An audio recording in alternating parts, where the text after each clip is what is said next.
gross mayonnaise thing. I've But had yeah, the ranch dressing one. ranch dressing. And then Lester's always also does a peanut butter and jelly. Ugh. I'm getting the bacon soda and giving it to my brother You have to because film him. I am a kind. I'll film him and I'll make him wear my bear onesie and do it in front of Daniel. Hey, I just found the ranch dressing soda. Oh my Save that god. for another occasion. Where's the wish list option? There's a Lester's Fixins Outrageously Wild 6-pack sampler set that has Yep. Oh, hold on. Where's that? What is it called five. again? I'll link it to you. They have tobacco soda. Oh, just pay some redneck to spit in your mouth.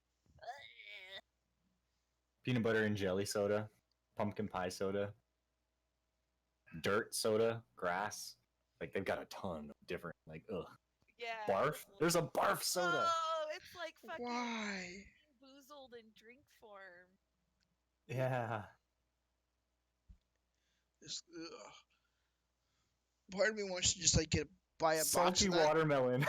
and just ship it off to like some frat party.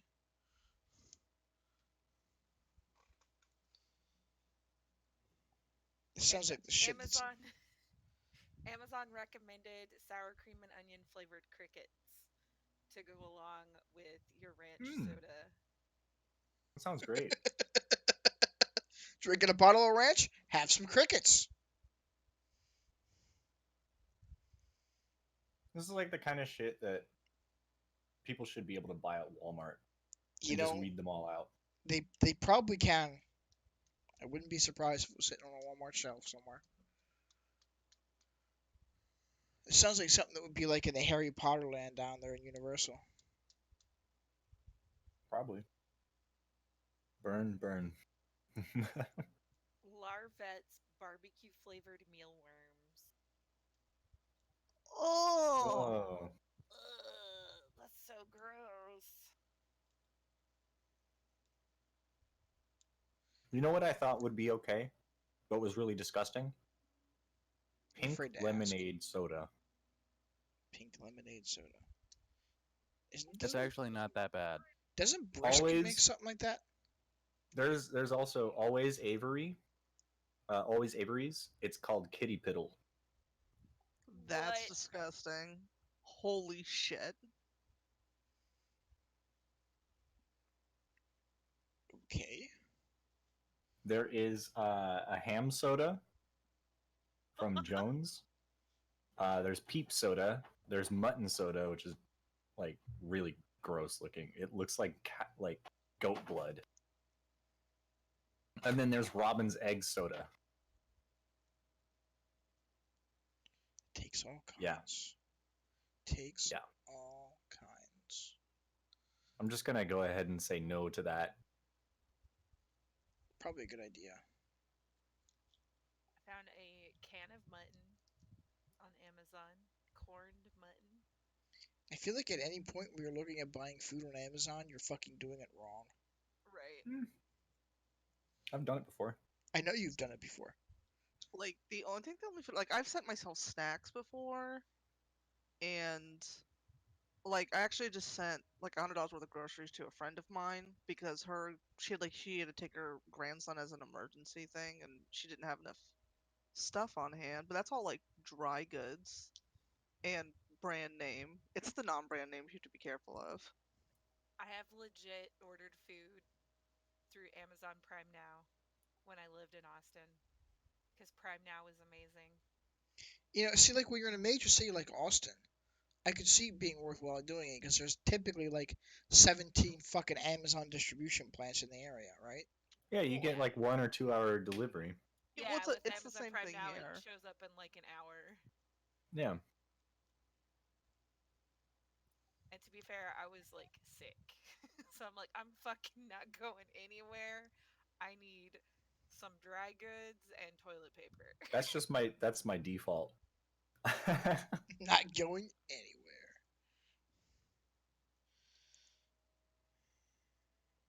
I'm pretty sure I have access to Amazon Prime now too, just because there's a couple distribution centers near me. So I mean, if you've got Amazon Prime, you have Prime now. yeah, well, yeah, but like the 2 hour drop off thing is what I mean. Oh yeah. Yeah, I mean, unfortunately, in my current city, I don't have it. I feel Just like don't order it should ice be cream. down near you, Shannon, because it's up here. I can get it here in this little podunk town I'm in. Last time I ordered something from Amazon, they're like, "You can sign up for Amazon Prime and get a Prime now delivered in 2 hours." I don't need it that bad, thanks. They got you to dedicate $100 so that you can order something for like $30 Yeah, and get it in 2 hours. no, thanks. That's the hard sale right there.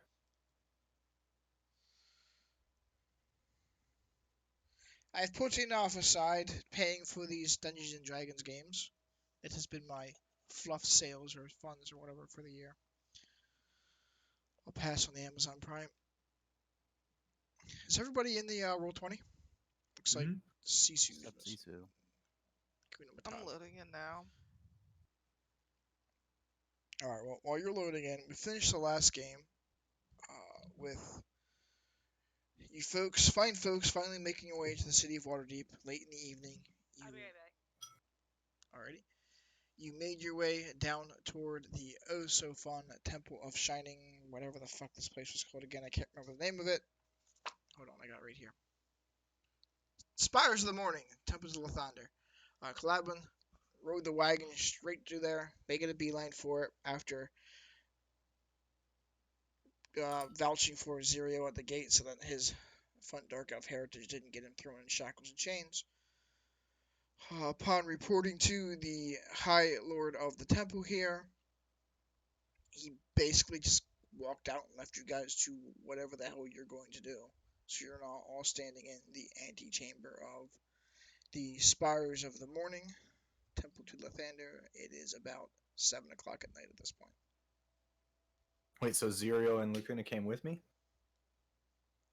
I'm assuming the rest of the party followed you. I don't know if anyone went in there with you. You're right. I forgot you went inside the temple. I stayed outside. So you stayed outside. Lacuna, did you stay outside the temple? She had left at that point. Yeah, I went to go see about family business. Remember? Oh, that's right. So I'm gonna say you stayed outside the temple as well. Zirio followed Sinestra into the temple. At this point, more towards curiosity of his own versus actually caring what was happening. Simply because of the statement that Calebin had said to vouch for him to get him in the door. So Sinestra and Zirio are in the antechamber of the Spires of the Morning Lord. The other two, you guys, it is, as I said before, about 7 o'clock at night. There are street lights being lit by a pair of they're middle-aged women or so. They have a small candle in their left hand. They've got a what looks to be a torch of some sort attached to a long stick, and they're just walking down the road, reaching up and lighting the candle posts as they're going. One on either side of the street. This appears to be a very busy thoroughfare. Even at this time of night, there are carriages making their way up and down the street.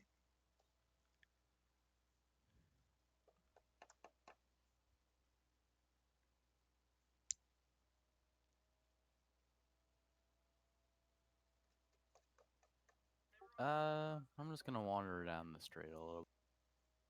Just going for a walk. Yeah.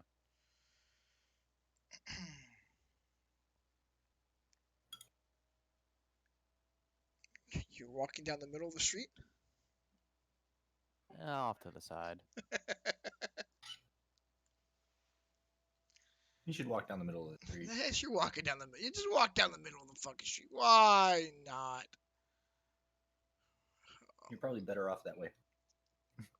Oh, as you make your way slowly down the street, you do see various street signs denoting the alleyways and crisscrossing streets and the like. There are fairly, they're maybe 5 or 6 feet above the height of height for an average human, so they're about 10, 12 feet or so off the ground, easily within distance from, they're visible from wherever you're standing on the street. Besides that, there are various, what you assume to be guardsmen or city officials that can be found at each of these major cross sections or these uh, like these T junctions here that you're at now, or the crossroads and the like. And well, they're not really interfering with traffic. They do appear to be paying quite a bit of attention to people that are coming or trying to cross the road and whatnot. As you come to this little T intersection here, from Haltover Street coming south into Jolthun Street, there is one of these gentlemen that walks out and kind of puts a hand out and slows down traffic as it's coming from the east toward the west, and allows someone coming south off of Haltover Street to merge into traffic and continue along. I look kind of baffled. This is not something you're used to seeing in a major city. It's there's an odd sense of um, organization and order to this chaos around you. It is overwhelming, to say the least. As most of the dwarven cities that you have been through, there's usually only one major thoroughfare from the main gates into about the center of the city or so, or off to like the trade district that wagons and caravans will travel along. Every other pathway in the city is usually foot traffic. As you can tell, this one here, even the small alleyways are wide enough that a carriage would be able to easily fit down it. That would certainly be overwhelming.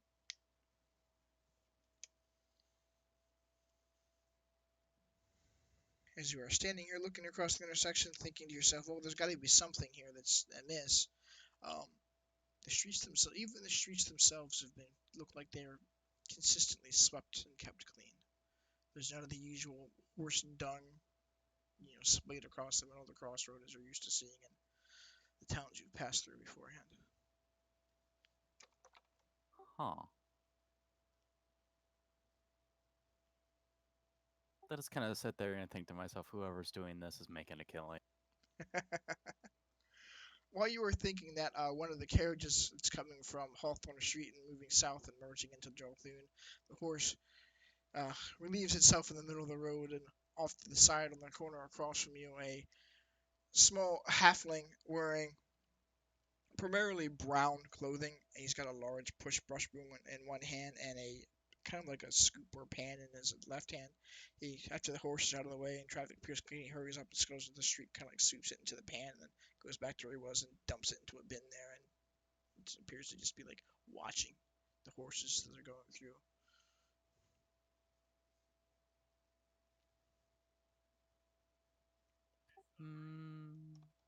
Where is he on the map?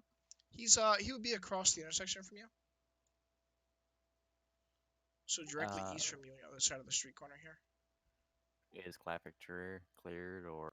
At this point now, there is traffic that is consistently running westward along Jolthun Street. You think it's probably heading toward the various temples or um, maybe the arena that you saw to the left. What I'm asking is, it's safe to cross? Right now, it's safe for you to cross Hawthorne Street, so you can go across. I will cross. Right. Always cross at an intersection, children. Or you'll get run over by carriages. So you cross the intersection. As you cross the intersection, the halfling is standing there, and there are two other individuals. Both of them are humans, and he just appears to be in the middle of a friendly conversation with them. He's not really paying attention to your approach. There is one of these, we're going to call them traffic wardens, that's standing out at the corner of the street, just right on the edge of it, just watching to see if anybody's going to attempt to either cross the road here or traffic's going to come into it.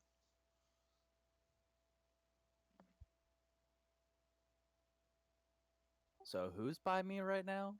Currently, you are standing next to a bin that is full of horse shit, and there is a halfling and two humans that are around it. Each one of them is wearing roughly the same garb. It's mostly brown. They have heavy leather aprons on, and pinned across the left of their apron, right up near the shoulder, is an emblem that's cast in bronze. Do I recognize it? Nope. Okay, then I'll just continue on my merry way. Alrighty. They mug you. They take your wallet. Someone would be getting set on fire. The whole town would get set on fire.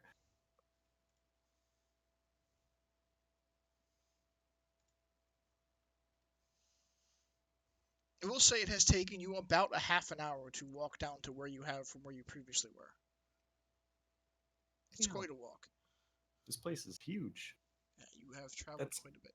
2 blocks. So while he's going for a walk, let's see here. Sinestro and Zero are still inside the temple. Lacuna, you are sitting on the wagon. Uh, the horses have been removed from the wagon. It is now just kind of parked at the side of the road here, in a small little alleyway that looks to be it was set up to receive various carriages and wagons to the temple itself. Beyond that, no one's paying you any mind.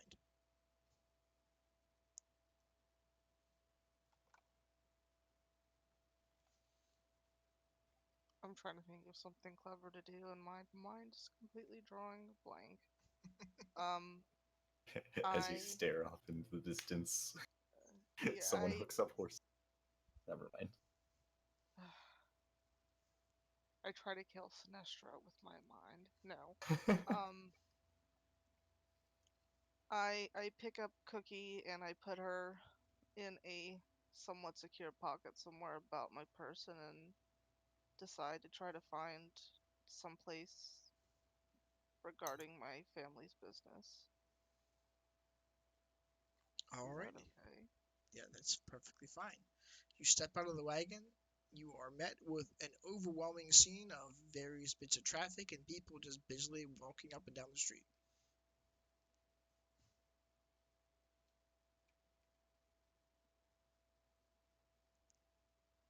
Do I recognize where I'm at all, or something I can use to try to get my bearings? You have never been to the city. As you are standing there on the corner, there are above your head there is a street sign that labels the street that is running from east to west as Jalthun Street, and there is one that is labeling the street that is running north to south as Alvarin's Lane. Beyond that, nothing. I decide to start walking on Alvern's Lane and maybe see if there's anything that jogs my memory, like something one of my parents would have said. Roll a history check for me. Hang on, sorry, I'm actually laying down right now, so I gotta get up. You have +5 to your history roll. Is that just a d20 plus 5? Yep.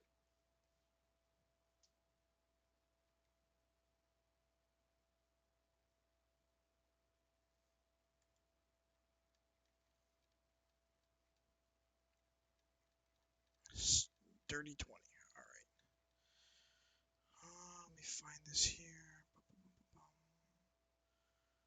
You do recall um, your mother mentioning the House of Gond that your family has been working with to construct this lightning rail from the northern half of the countryside down to the city of Waterdeep.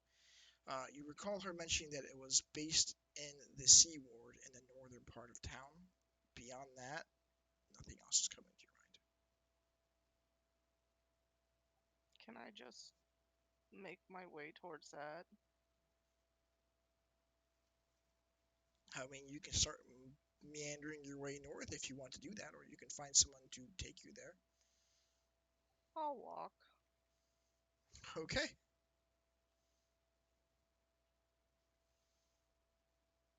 You need to go north, which where you're standing now means you need to cross Joltine Street. Hang on.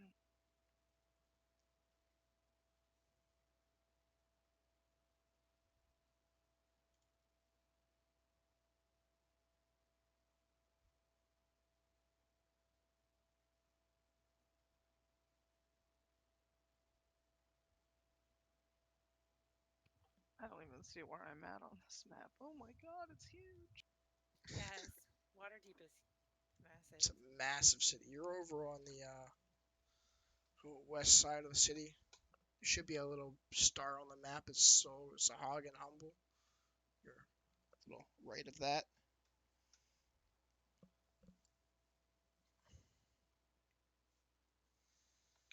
Miss Mackay, you have been sent to the down toward the temple by the behest of the various um, priests and druids of the what the heck was the name of this temple? Oh my gosh, I forgot the name of the temple. Shrines of Nature. Sorry. They Okay. inform you that there are words. You have caught word from the various spirits and animals and the fun stuff there that some adventurers are traveling south to the city that may have some sort of understanding as to why there has been um, turbulent seas and unrest among the various elements in the area. So you currently find yourself across the street, just north of the spire of Sun's Lathander's temple. Staring at an empty wagon, you just saw a young tiefling woman pop across the street and mosey your way north along Darson Street past you. I'm gonna go ahead and follow her because she kind of looks out of place and lost. Alright. You know, that's the same thing that someone who's going to mug someone does, right? She's got free stuff. Like, oh, that one looks like a traveler. Probably got money on him. Let's get him. Shank. Mine now!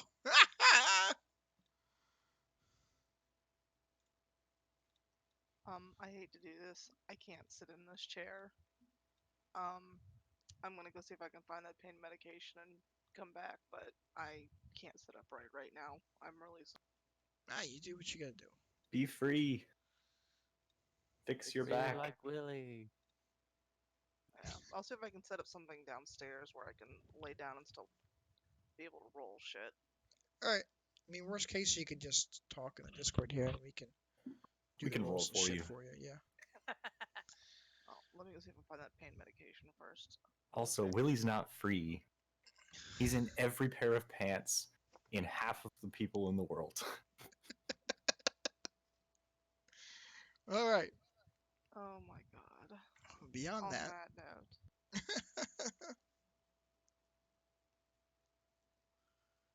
So should I wait at the wagon then? Uh, Or it's entirely up to you what you want to do. If you want to follow her, or if you want to wait by the wagon to see if somebody else comes out of the temple, or you can attempt to interact with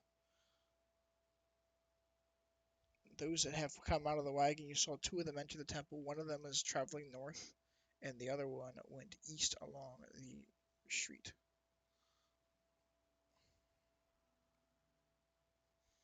Sinestra, what are you doing, sir?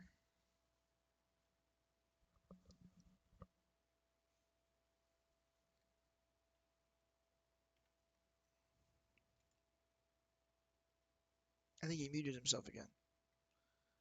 Probably. Uh-huh, uh-huh. I said they can't stop me. I'm following my temple buddy. You're following your temple buddy? Mm-hmm. So you're going to attempt to follow Caladwin? I'm like, yep. I'm gonna float right through him, like not even phased. I'm just following him. As you attempt to follow him deeper into the temple, you are stopped by a couple of the acolytes of the temple. They have their arms up in the way, and then just like one of them grabs your foot. He's like, "Where do you think you're going?" That way. The And I just direction point to Gladwin. the direction you are pointing, he is not standing there, and you hear a door slam shut and the lock fall in place. All right, that way. And I just while they're still grabbed onto me, I'm just gonna start dragging them across the floor. Any particular direction, or just dragging them across the floor? No, just dragging them across the floor.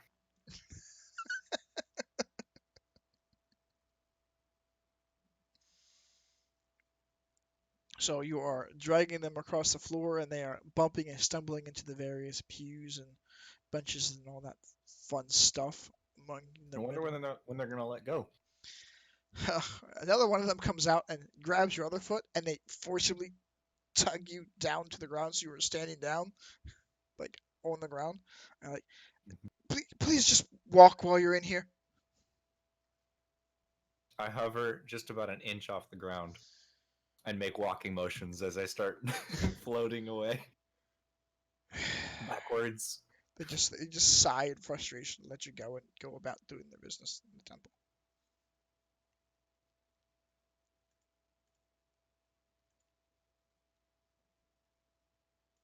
I mean, what else is there in the temple? Inside the oh so fun temple that you are currently in right now, there is the main antechamber,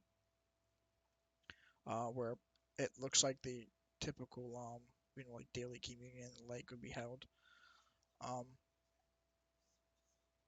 what the hell is making noise? Something on my thing is making noise. All right, let's turn that off. Anyway, it's currently empty aside from the three acolytes in the room. Two of them were basically forcing you down to the ground. There's one on the far west side that is standing next to the door that Kaladman had entered and is currently locked. The figure he had came to speak with previously is standing behind an altar on the northern side of the room.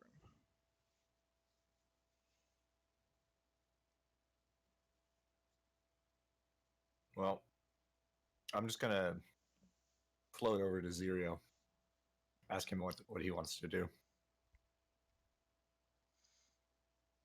He shrugs. I don't think we're welcome here. I'm hungry. You hungry? Yeah, let's get some food. Let's figure out where the hell we can go to get some food. And I'm just gonna across the room be like, "Hey, you, the one who grabbed my foot."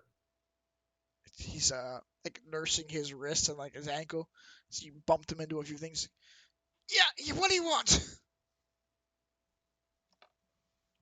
Where's the best place to get food around here? He looks you up and down.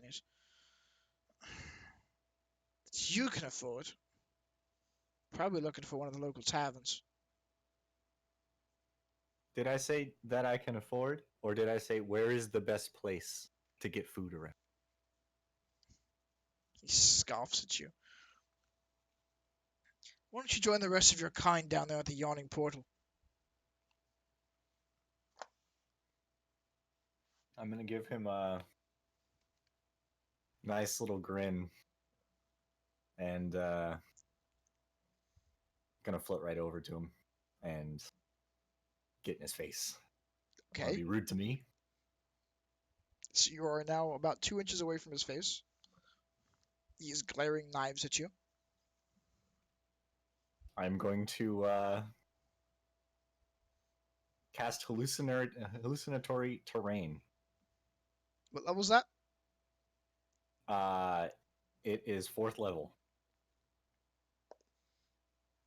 As you begin to cast your spell, with a deft flick of his wrist and mutter an arcane word, he counterspells your hallucinatory terrain. This fucking fool! He That's not scowls right. at you again. None of that in the temple here. Do it again, I'm calling the watch.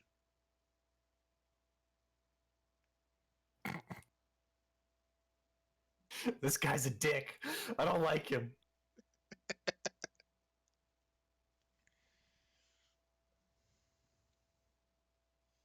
I'm gonna pick him up by the front of his shirt. Make an attack roll. I'm not attacking him. Isn't that a strength roll? No, he has to make an attack roll to attempt to grapple him. Oh, this is gonna be good. Okay. I should just do this.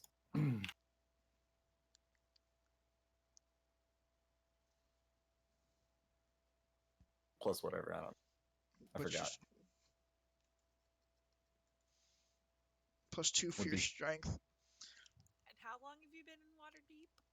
Not very long. Not very long at all. All right. So as you attempt to grapple him, you reach your hand out. He grabs your hand, presses his thumb into your palm, and twists your wrist, ever so slightly, causing pains of agony to dart up your arm. God, this guy's a dick. Mind your manners, boy! And he brings you down to the ground.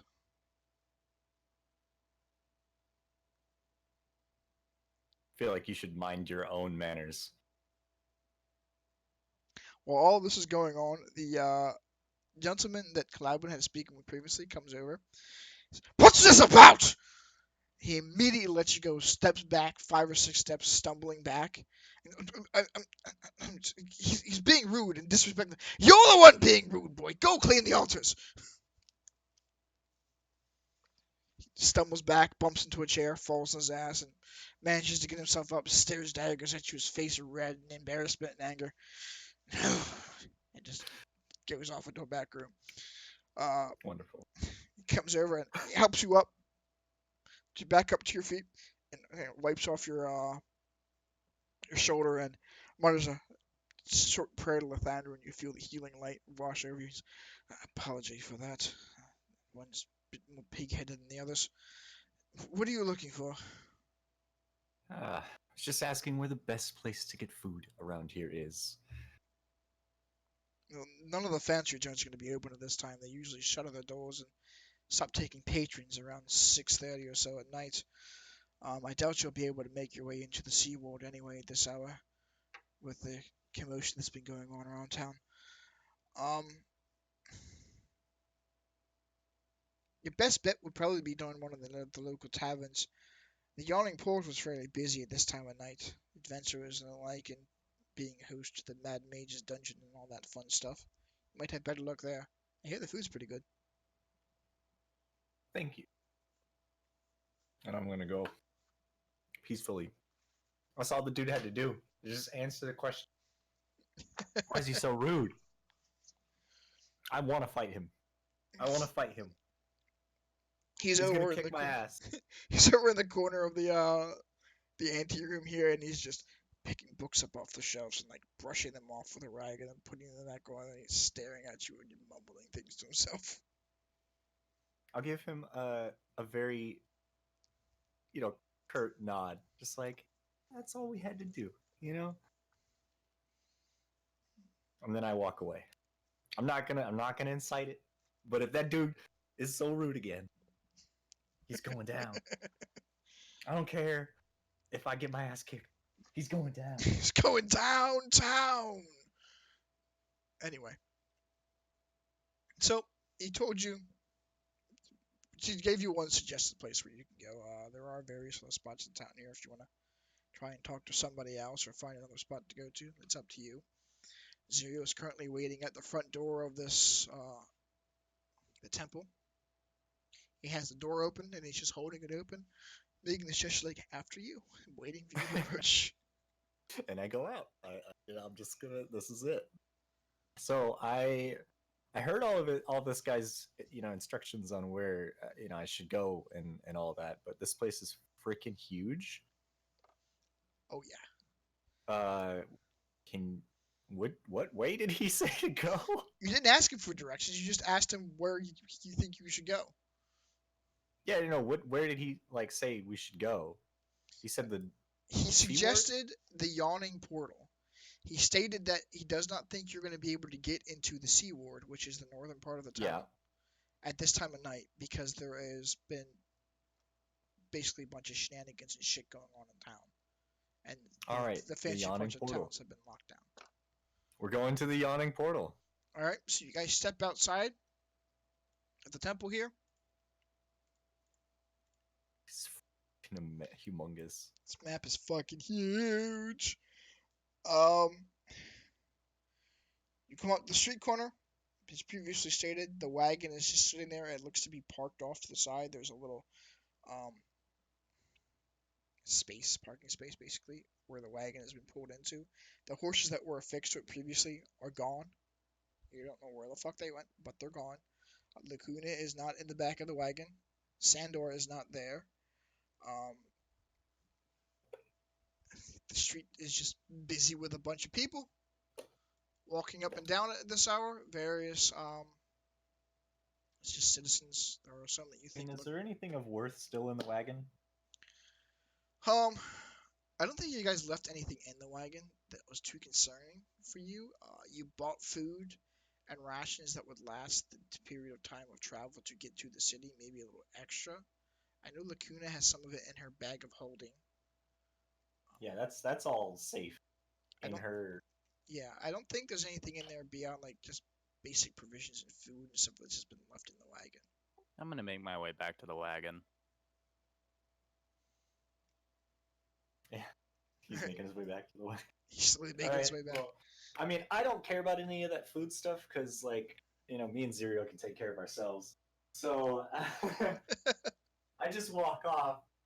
I start walking away in the opposite direction of Seaward, which was north side of town. So I want to go like south. You want to go to the south side of town?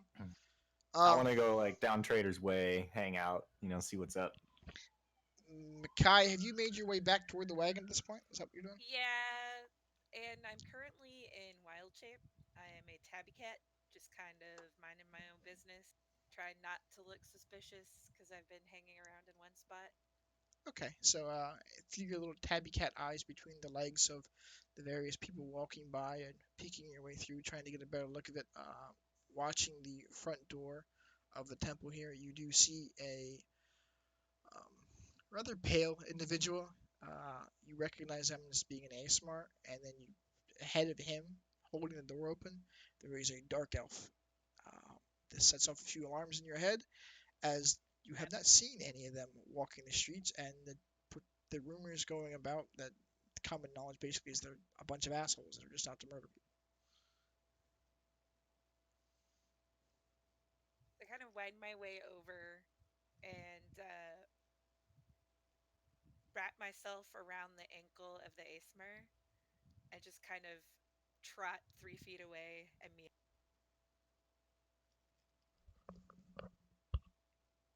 I All want right, to say, hey, look, Zero, your buddy's got a friend. he looks down at the tabby cat, reaches into his pouch, and pulls out the little blue and white dotted kitten from his pocket and places it down on the street. This little It's a white cat with blue dots running down from the center of its head all the way down its spine and its tail.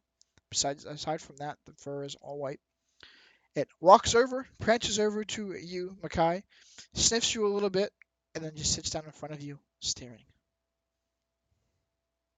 Kind of cock my head to the right and to the left as I've never seen a blue dotted kitten before.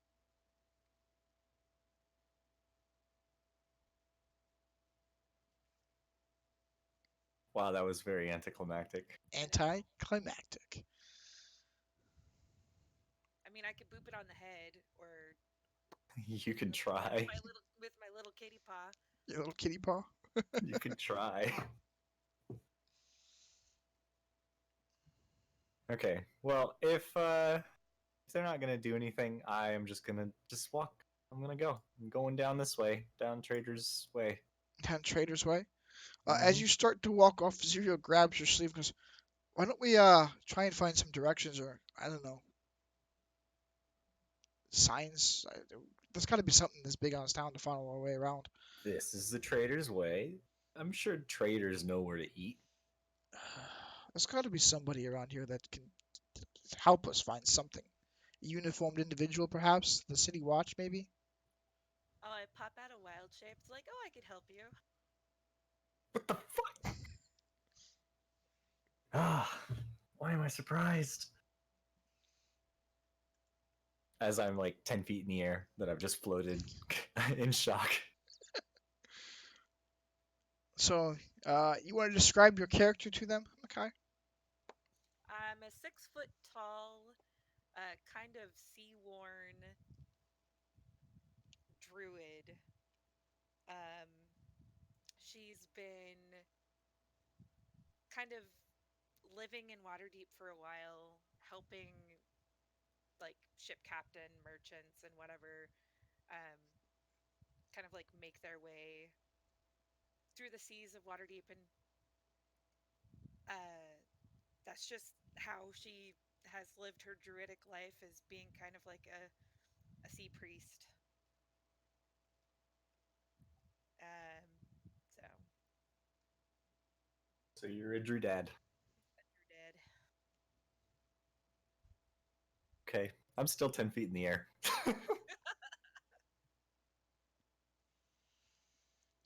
And I do try and boop the little kitten on the nose. Boop. As you reach to boop the little kitten on your nose, there is a poof, and the kitten is on top of your head, peering down at you. Oh lordy. What the hell is this thing? You don't even want to know.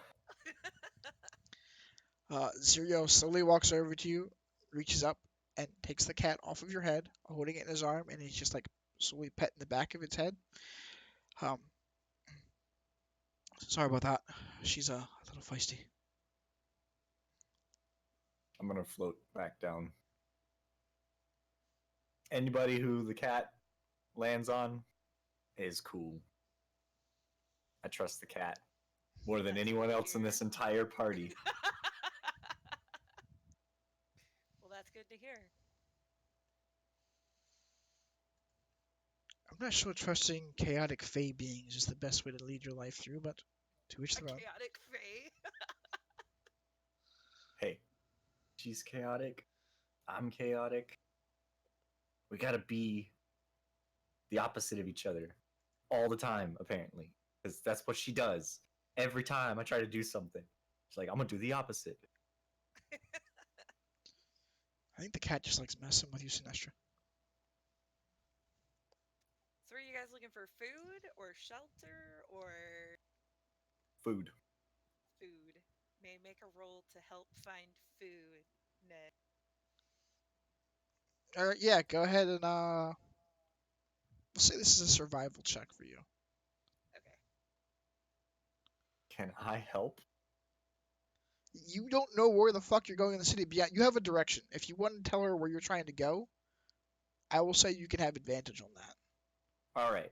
So I will tell her where we're trying to go. I completely forgot the name of it again. Yawning portal. The Yawning Portal. We're going to the Yawning Portal. I rolled a 16. You can roll one more time as he's now told you where you want to go. I'll give you advantage on it. Oh, cool. And it's not in the C ward.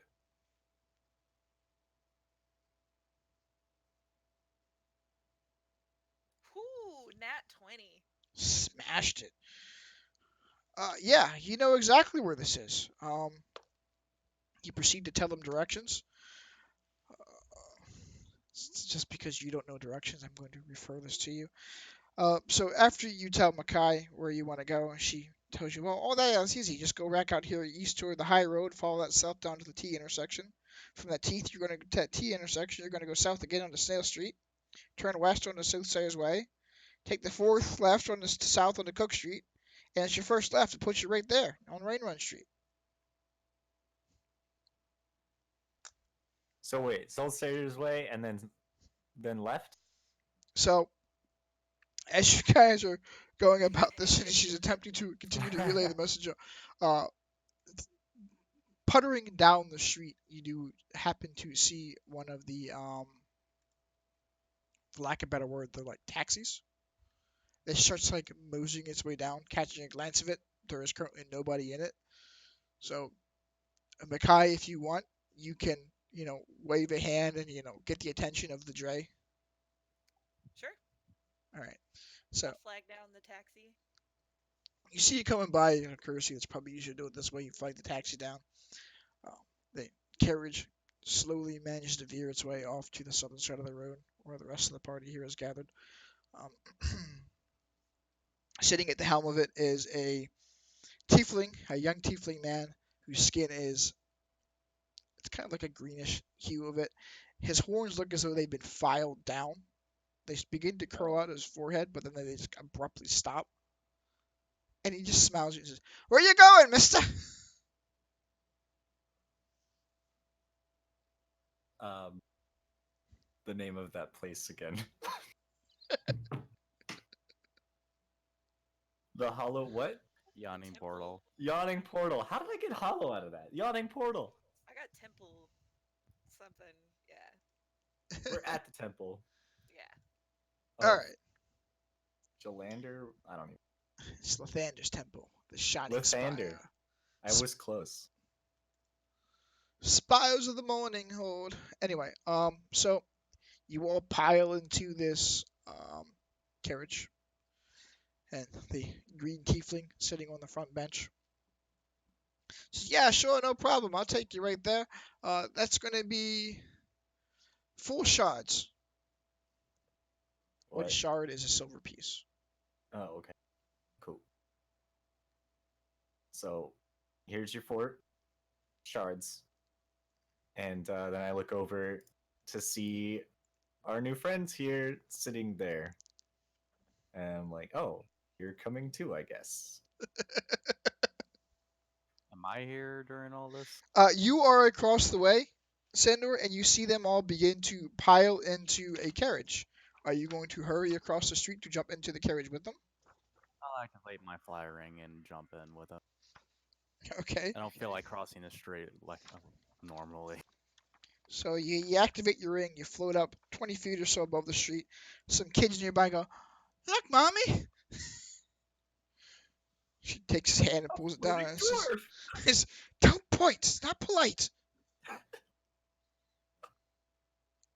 He mutters an apology out to her, and so you all pile your way into the wagon. Lacuna, are you going to continue to find your way north, Lacuna?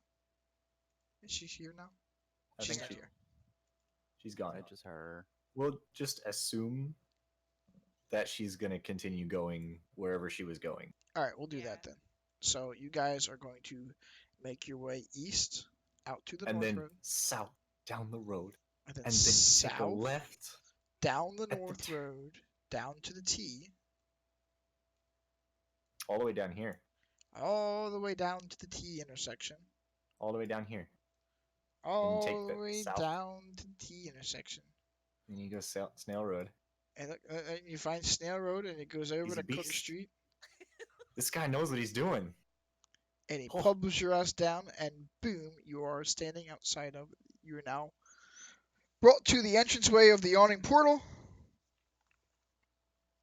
Standing outside of it is a large stone building with slate roof tiles and probably a dozen or so chimneys sticking out of it. Oh, this is the best place. All right. It's right on Cook Street and everything. All right. I'm going in. Alrighty, you make your way I'll in. follow in.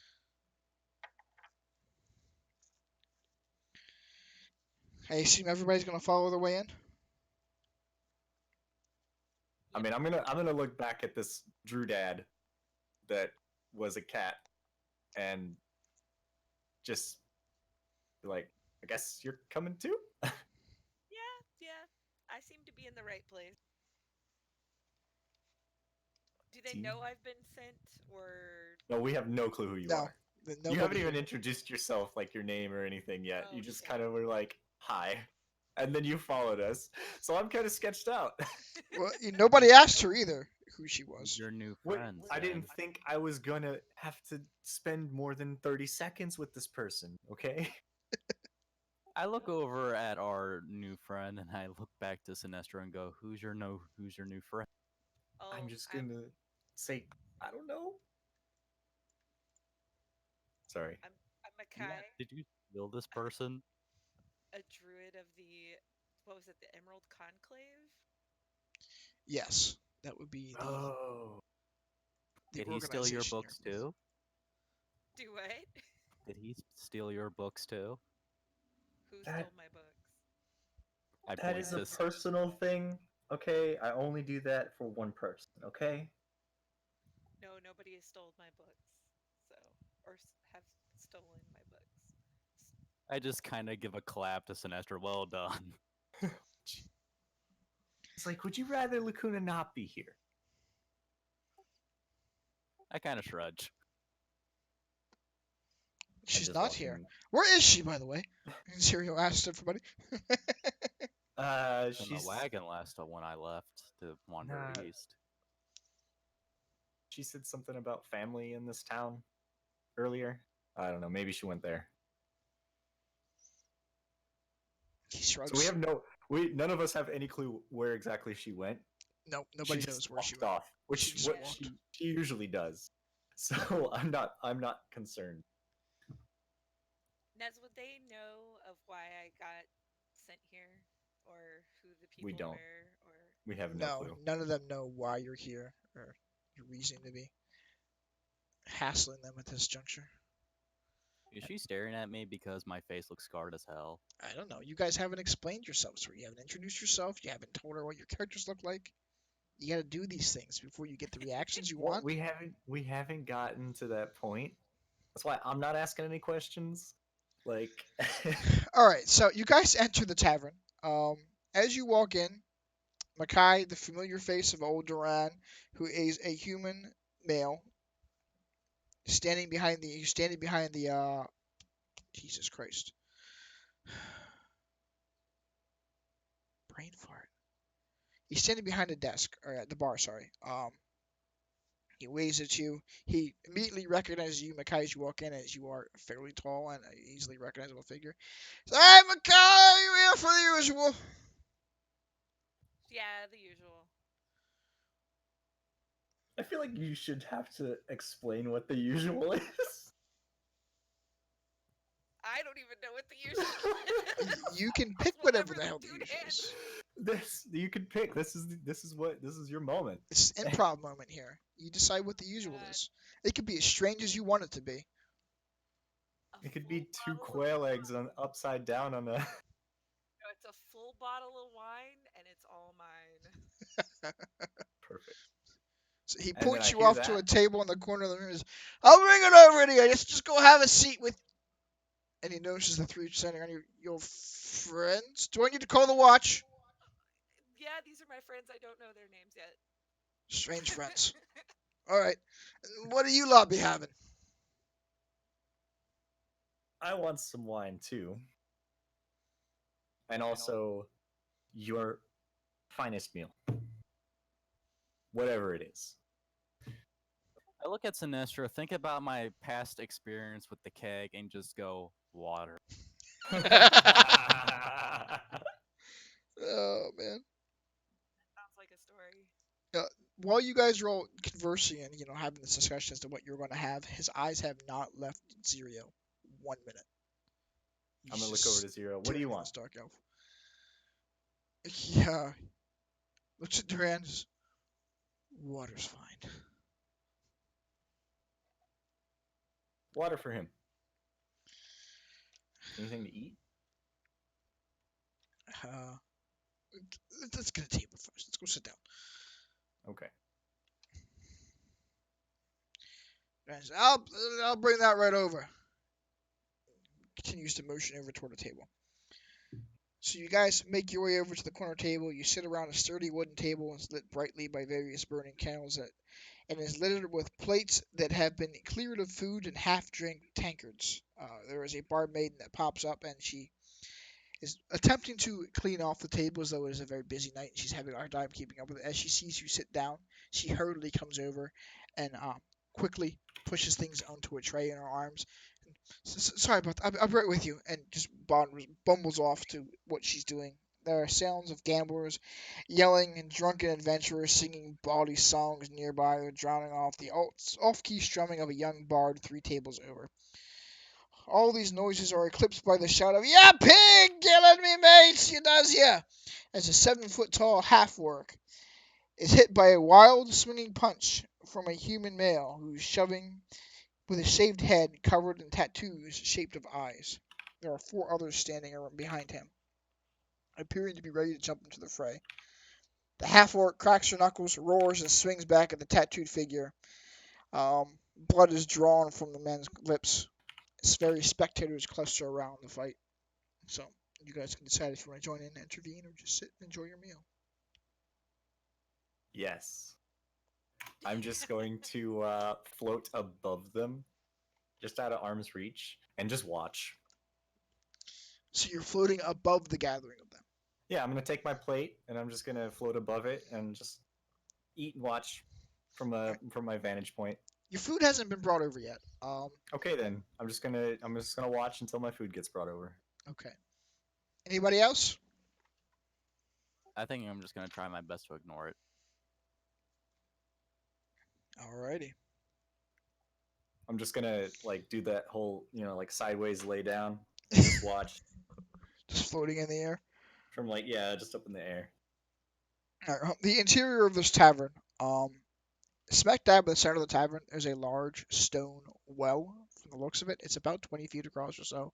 Hanging off from the northern side of the well is a series of pulleys and winches on the end of a crane, with a rope and a small little wooden platform. It looks like large enough for maybe, you know, you think maybe an elf or someone of similar build would probably be able to sit on that and ride it all the way down if that was what they decided they wanted to do. Um, Ooh, the edge of this platform, or the edge of this well here, is where this brawl is broken out between some of the tables.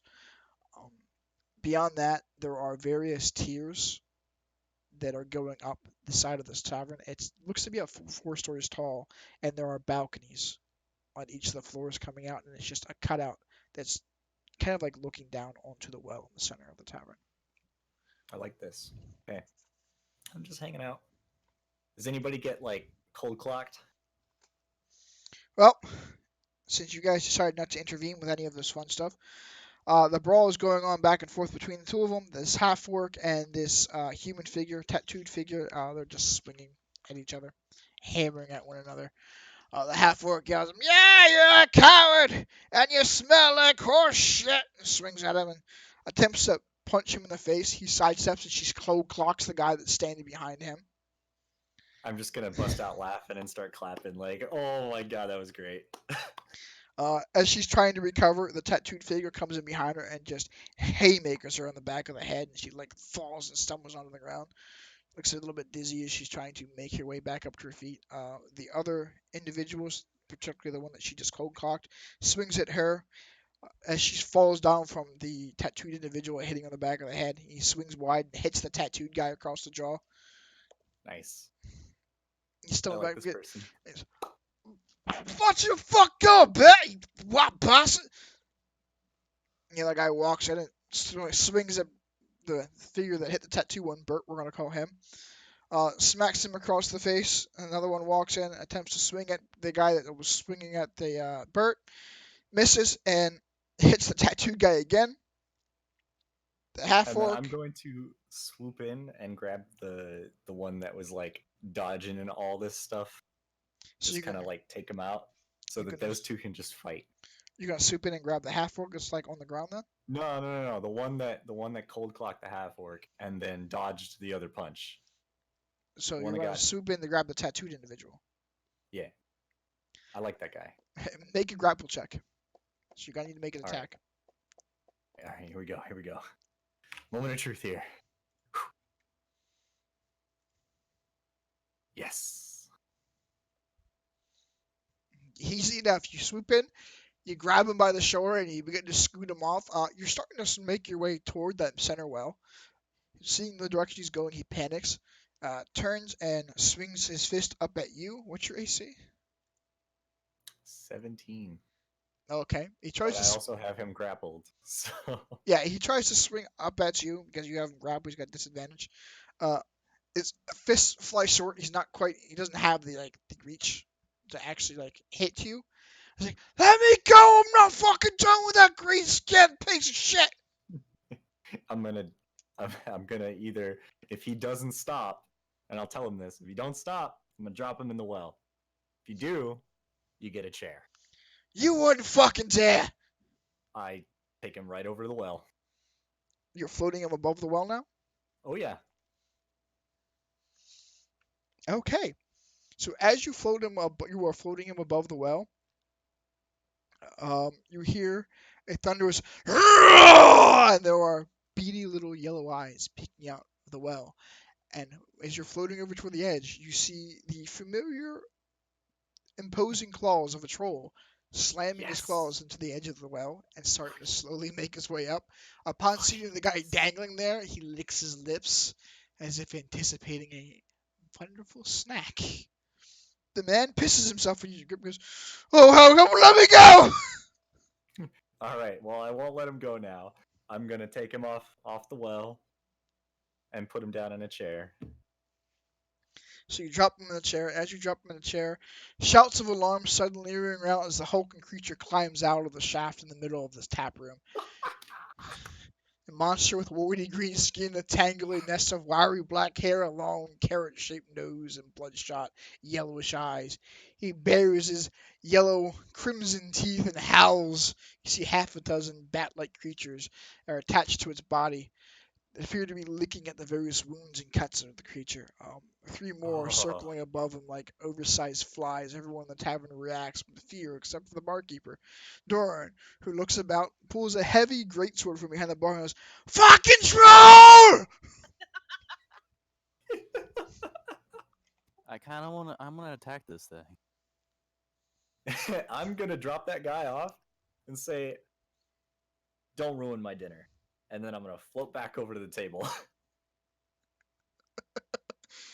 As you float over your table, the young barmaid that was frantically clearing the table beforehand has just placed a plate of food down at the table and set down the two bottles of wine and glasses of water. She turns to see the troll and goes, "Oh, hell, not again." And she just fucking bolts to the back room. It's time to kill a troll. I'm gonna go to the troll and I'm gonna start throwing fireballs. I'm gonna start eating my dinner. I need everyone to roll Chug it. roll initiative for me first.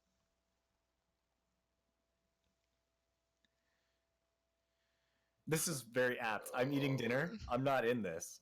You guys have fun. I think that Oh was. man. Wait. How did you do that? It's a macro. Yeah. What's that macro? Let me find it in my macro list and I'll give it. Okay. That would be perfect. Because then we can all make the list for him. Oh man. This guy's stupid overpowered fucking initiative rolls. Thank you. Rolls an 11, still ends up with a 19 for his initiative. Fucking hacks. If you Oh. want it to be announced, you can take out the GM roll and put EM. I'd rather just.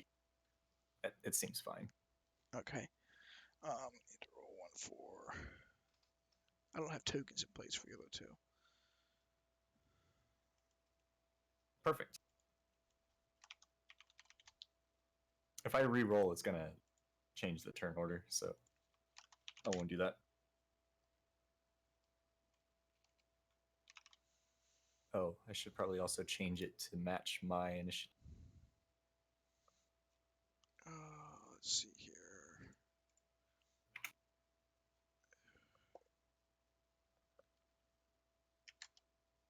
Oop. Helps if I type it in here. So you're downing your wine and getting ready for a fight. Yep. I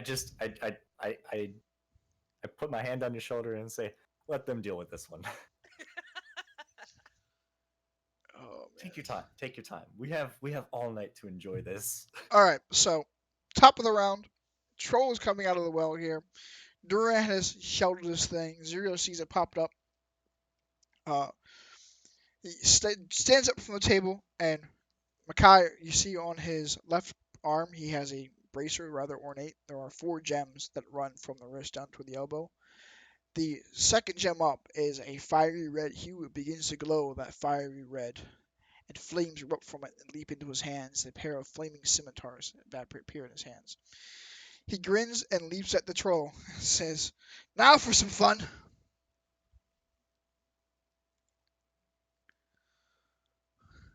Fucking 20. Wow. All right. He gets an ambush for his first attack. Yeah, this troll just got fucked up in a single round. So as the fiery blades sear into the troll's hide, it howls in pain, and appears a little perplexed and enraged as it's not used to its wounds not beginning to heal up as the flames cauterize the flesh.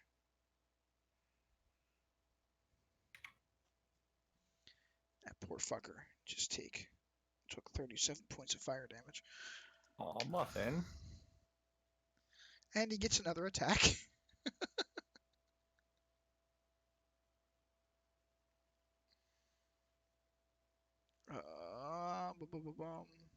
I think this is the one I want. Yeah.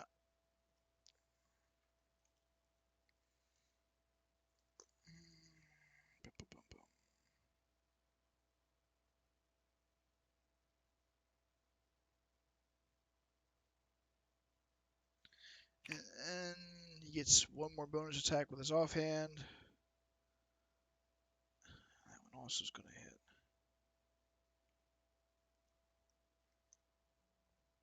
So Mr. Troll is not looking too happy.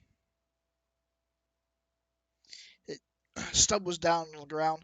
It's resting its one arm across its knee and looks up and glares at the dark elf, licking its lips. You'll be delicious. Durin leaps across the bar and goes, Dinner's over, bastard! And brings his greatsword down across the back of its neck. Yeah, that hits. Wonderful. It doesn't do as much damage, but it certainly leaves an impact. As the greatsword cleaves through the back of its neck, opening a wide gash down the side of its front. It begins to slowly knit itself back together. The troll looks over to Durin and says, You're next. Kai, it's your turn. I'm going to cast Bark Skin on myself and taken. I can't really attack can after No, doing that you just get your spell.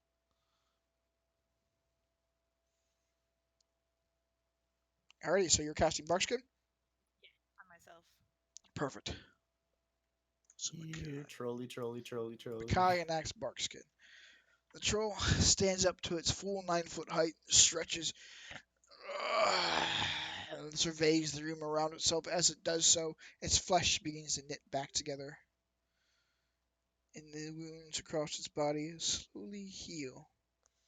It grins, looks down toward Durin, the one who just attempted to cleave its head off, and swipes its nasty claws out in his direction.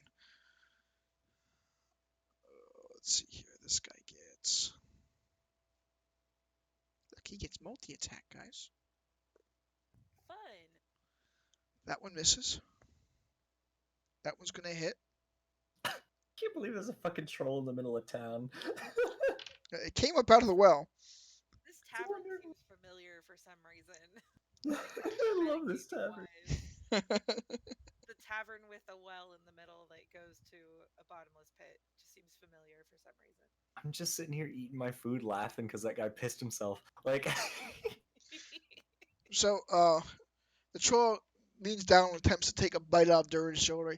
He throws himself back out of the range, and he does so. The troll's claws rake up behind him and scratch up the back. Blood begins to spill from the back of his armor. He grunts in pain. As the troll brings him forward up to his mouth again, because he's now grappled, and attempts to take a bite out of him, which he manages to do.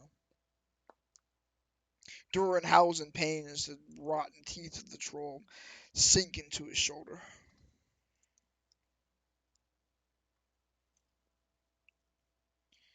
And with that, Sinestro, it's not your turn, sir. well, we all know where this ends, but it begins with an Eldritch Blast.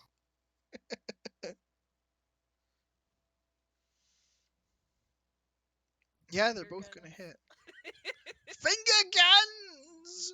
So he takes 16 force damage. Alright.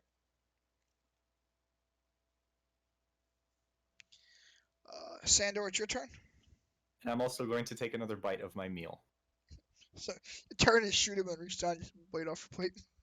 Yep. I'm going to do that. I'm going to use my ring. Are you going to cast Chain Lightning in here? Holy Yes. fuck! Chain lightning in a packed tavern. Fail. Mm. Fail. Fail. Succeed. Fail.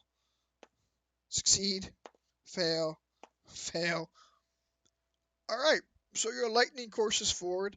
It charbroils the troll as it screams in agony and slumps and And it falls kills like forward. 700 The people. lightning lashes across the tavern, ringing the pit and bouncing between several different patrons, Durin being one of them, and they all scream and howl in pain, and then slump forward and begin to like drool out, twitch against the tables. They didn't die. Okay, good. No, but they're unconscious. I am going to definitely just start fucking laughing maniacally. Like, why did you do that? That was actually more dumb than anything I've ever done. So, Sander, you have successfully murdered the troll, um, and almost like 5 other patrons. I kind of pay them no mind. Should I roll a will save as well? No, it's not Yeah, you fire probably. based. Oh, okay. You should though. You just almost killed so many people. But I didn't though. So, Makai, as you enacted your bark skin to attempt to do battle with this nasty troll here, thinking it's going to be a long and protracted fight, Yeah. Sandor reaches forward and runs his fingers over this almost ethereal ring on his hand, and then just lashes out a bolt of chain lightning that arcs through the troll, through Durin, and several other patrons in the tavern here. The troll is a brick of charred, mangled flesh. Durin is on the ground, twitching and like foaming at the mouth, drooling, unconscious, along with 5 other people of the tavern here that are just slumped across their tables.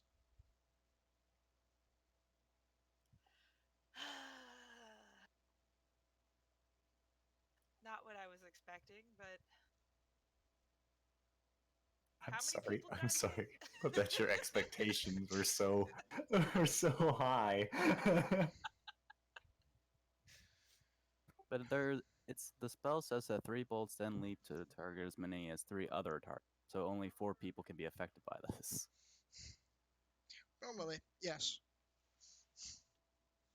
But when you're in a crowded tavern, packed full of people that are nearby and bumping into one another, there is a thing called arc flashing. Yep. And because they're so Uh, close together, you manage to hit more people. I am just gonna look over to Makai and say, "I told you to wait." Yeah, you did. Yeah, you did. I couldn't even enjoy my bottle of wine because I chugged it. Yep. Speaking of which, you need to make a con save. God. Oh no. Is anyone like actually near death? Yeah, a lot of people are near death. So I'm I gonna. I can help Okay. heal. I was gonna say I'm gonna go around and just like casually, tap each one of them and spare the dying on all of them, so they're not dead. It's a good idea. So, Makai, while it was good wine, the adrenaline rush pumping through your veins from thinking you're going to have this massive fight on your hands kind of tempers the effect of it. So it's not really phasing you at this point. Um, Zirio, with a flick of his wrist, dismisses the swords on his hand. He goes over to Duran, leans down next to him, shakes his head, and looks over to Center. Goes, maybe hold back a little bit next time. I'm gonna activate my ring and look into the well and see if there's anything there. All right, Zirio is going to cast Cure Wounds on Duran. He just takes a deep breath and opens his eyes wide. He goes, "Did we get him?" Oh, we got him all right.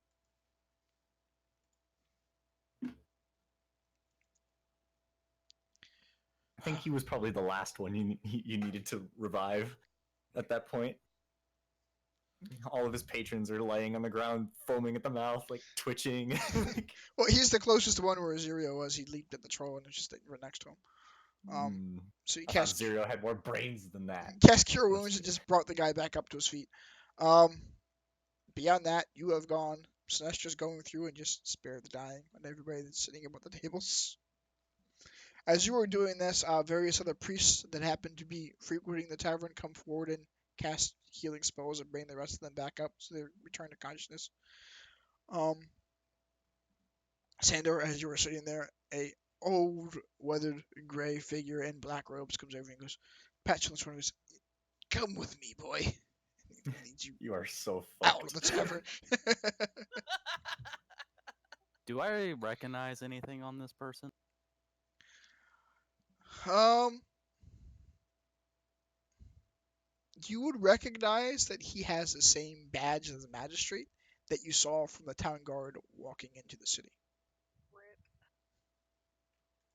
You're so fucking dead. So, do we see this that he gets dragged out of the tavern? I mean, I'm expecting it, but No, at this point, you are occupied casting Spare the Dying on people. okay, cool. I will warily follow. I don't think you have a choice. All right, as you step out of the tavern, he turns to you and says, "Some powerful magic you're casting there. You familiar with the arcane?" I kind of I'm gonna lean my head side to side and said I know a little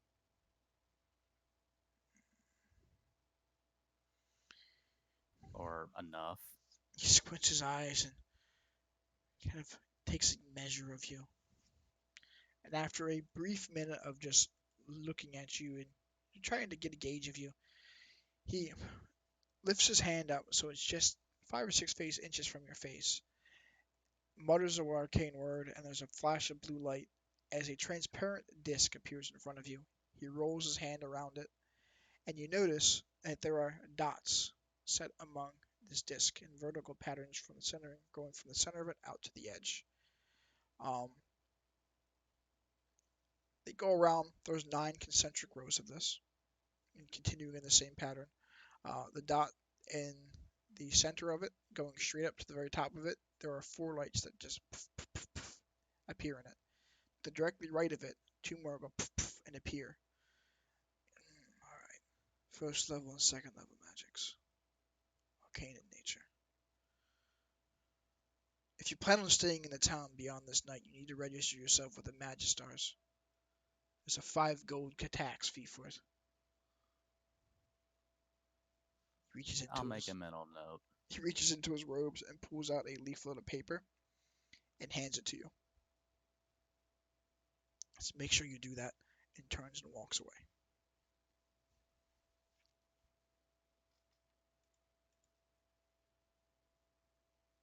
I look at the paper and go, well, I guess I'm not staying in here very long.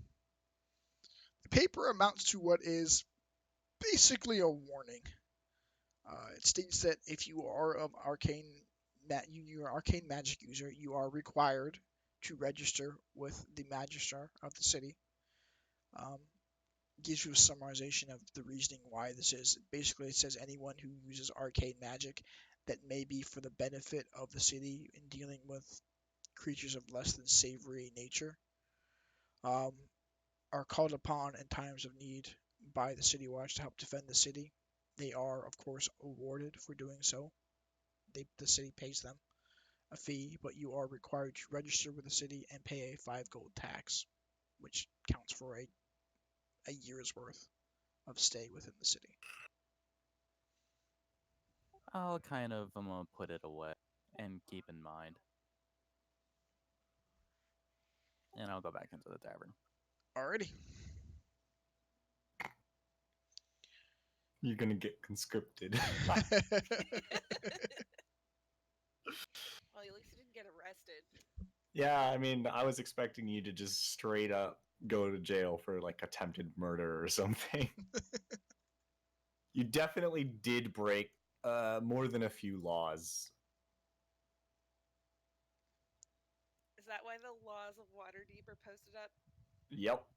on this map? The Yep. laws of Waterdeep, that was given to the players when they first entered the town by one of the watch guards, Mm-hmm. and I just left it up there for them to review. The code legal of Waterdeep. Yeah. Technically, you committed 2 crimes against citizens and 1 against the city. To be fair, I would also consider it a crime to hold a hostile beast in a place where people are known to. Right? And from the reaction of the barkeep, this is a fairly regular occurrence. Yeah, So he just why? pulls out a fucking sword and starts swinging. That's probably why I didn't go to jail. So, Makai, you being a member of the city and having frequented this tavern before, are well aware that this well in the middle of here goes down into what is called the Mad Mage's Keep. It is a series of tunnels and dungeon floors that various adventurers essentially test their mettle against, should they decide to see how strong they are. Rumors state it has about 20 or so floors of it, though you have never heard of anybody coming back alive from beyond the third floor of it. It's not Okay. a well. That is a kill hole. I'll relay that information to everybody. Be like, yeah, Oh, I don't know what we that know it is. now. Okay, I want Yeah. to go there. So, there you go. So so now I'm eating my food and we've just killed this troll. And person across from me, Makai here, has pretty much been like, "Yeah, I'm ready to fight with you guys." So now I'm like, "Name Sinestra," and I introduce myself. Cool. You pretty much got the whole introduction of my character just now. So I assume my character is back now. Yeah, you are walking in the tavern as she is going basically through this explanation. I'll walk over to them. I'll explain like why I got sent. I was sent to look for adventurers that were on their way to Waterdeep, um, because of the elemental disturbances that have been going on. Obviously, being a druid, this has been some concern. So I was sent to aid you. aid us. I don't know anything about elemental disturbances as I slowly float up into the air. Wait, do I they know about the elemental disturbances, Nez? I don't know.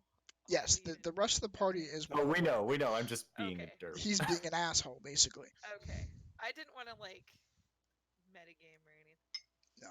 It's the ease of how this Esmir is controlling the air around himself is a little unnerving.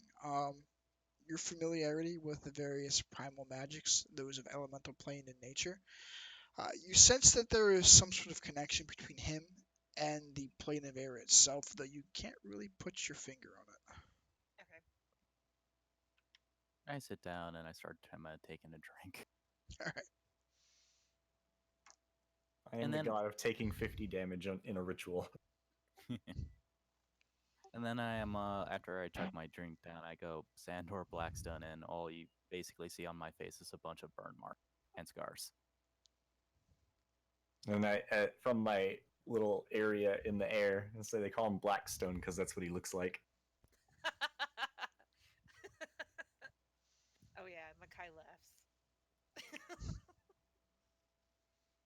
Not as bad as that troll over there. That is true. So true. I kind of look around and go, and probably a few of the people here as well now. As you are looking around, those that had been afflicted by your lightning are currently all gathered up around a couple of priests near the door of the tavern. The priests are tending to the various wounds with healing magic and bandages and the like. They appear to be no worse from the wear at this point. They're all backed up to how they were when they walked to the door, minus a few bumps and bruises, maybe a little trauma.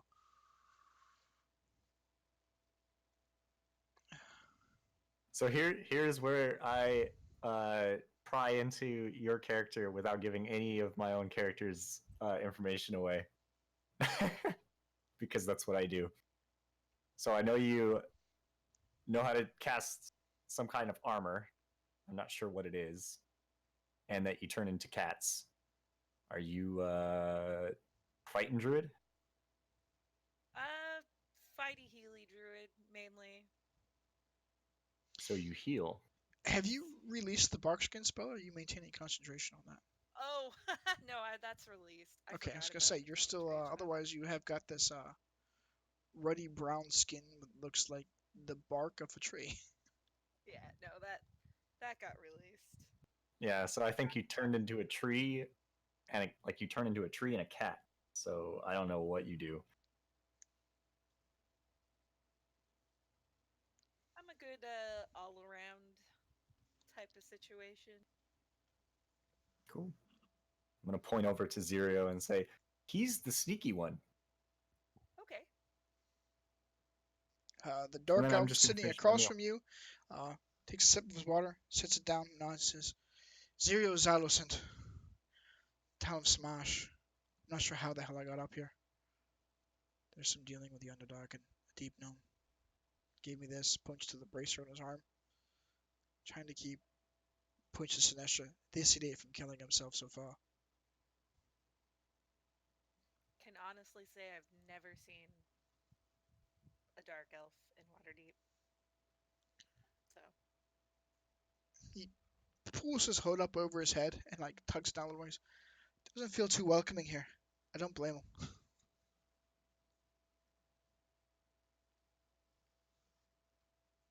Anybody who fucks with you fucks with me.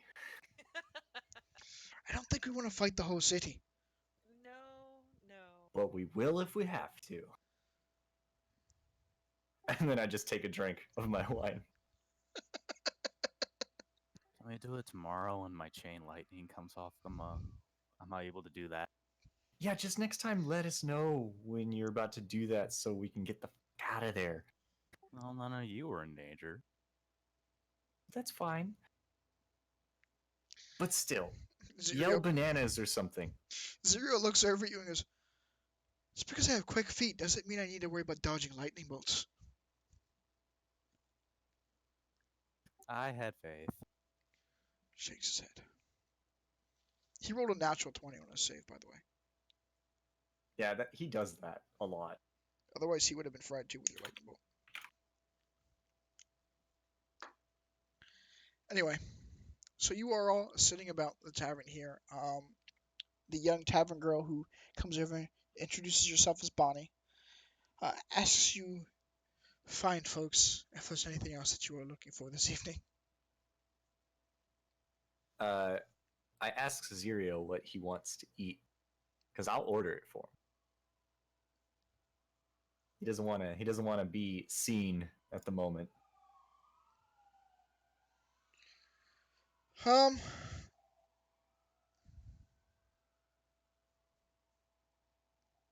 trying to think of what the hell they would have in the tent here to eat.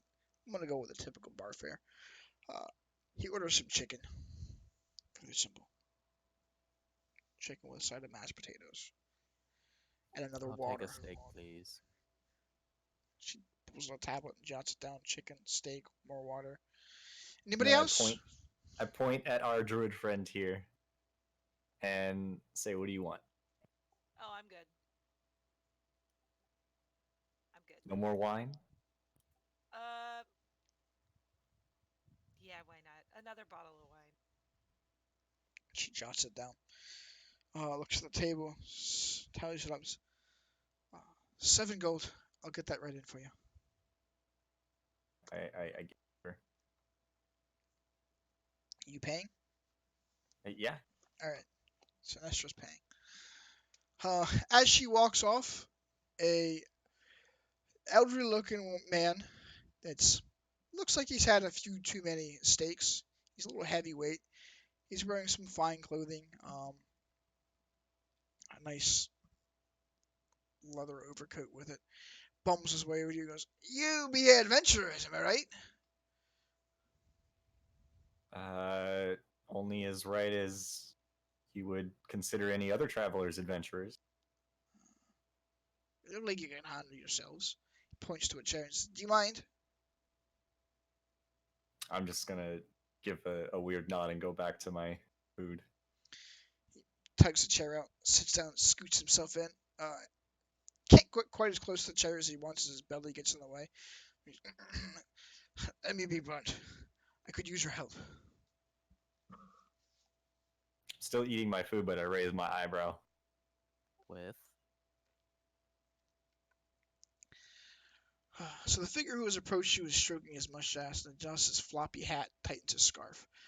The name is Volothem Gadrum, chronicle, wizard, celebrity of sorts, at your service.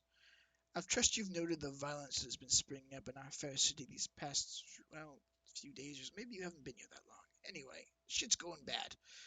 I've seen so much blood since my last visit from between here and Baldur's Gate. I'm beginning to think the city's turning into Baldur's Gate.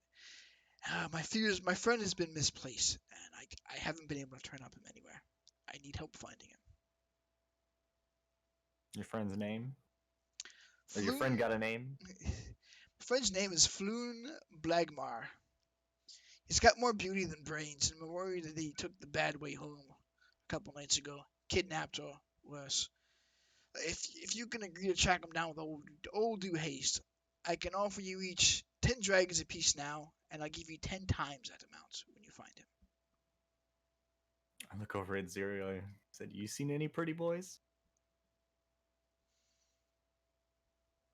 From beneath his hood, he mutters a incantation, and Makai, you would recognize this language as Sylvan, and pulls his hood back. He now appears to be a wood elf. And shakes, looks at you, Slash, and shakes says, "No, I haven't really been looking."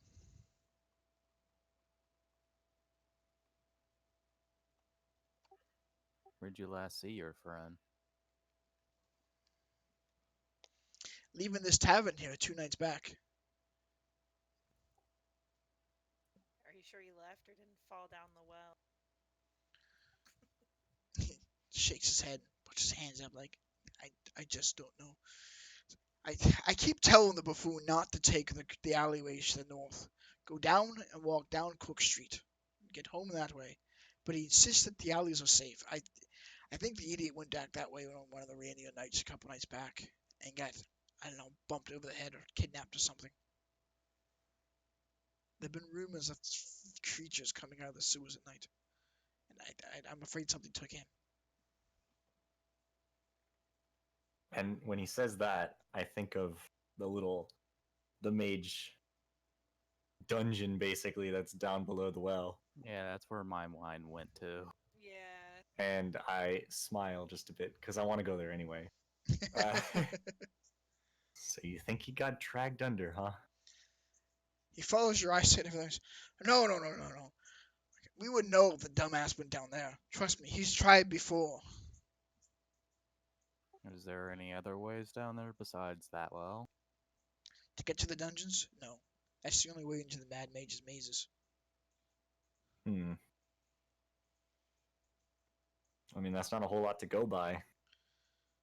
Sending us on a goose chase. How can we trust that you're not part of the group that wants to snag some people in the alleyway?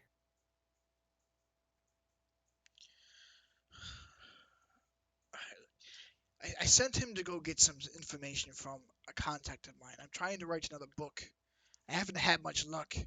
So I have a contact that likes to frequent the Skewer Dragon. It's another tavern a couple blocks north of here a couple nights back. Like I said, I think he got mixed up in one of the back alleyways somewhere and bumped off. The Zens have been known to be. They've been in arguments and disagreements with the Zentarum lately, and it's been spilling out into the streets. I'm afraid he got caught up in that. Where have you seen the Zentarum lately? I haven't seen them at all. The Watch claim they've seen them roaming the streets.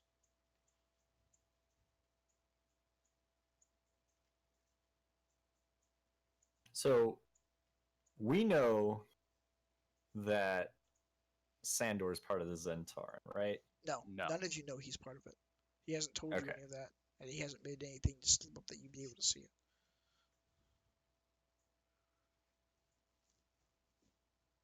Cool.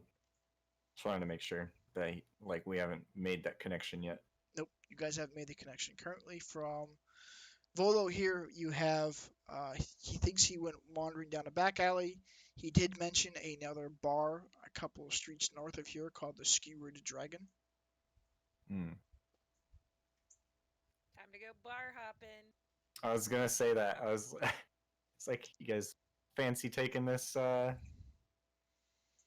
party on the road. I'll look down to my now gone water and say, I'm gonna need a bottle of wine for. While this I conversation was happening, by the way, your food was brought to you, so you guys have been able to eat during this conversation. Taking I the bottles to go. hand him my bottle of wine. Say to the barkeep, I need one more bottle of wine for the road. As you look over to him behind the bar, asking for another bottle of wine, he has uncorked what appears to be a third one. There are 2 empty bottles in front of him, and he's just fucking chugging it. What was that? Oh, you want one of these? Yep. Yeah, I can do that.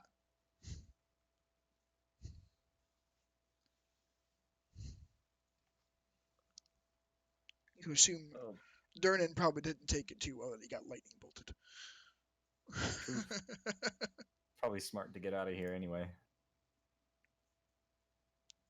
All right, so you guys all going to take it on the road? You taking this guy's little quest? Sure. Sure. So you'll help me then? Only if you come along. All right, I'll lead you to the skewer dragon.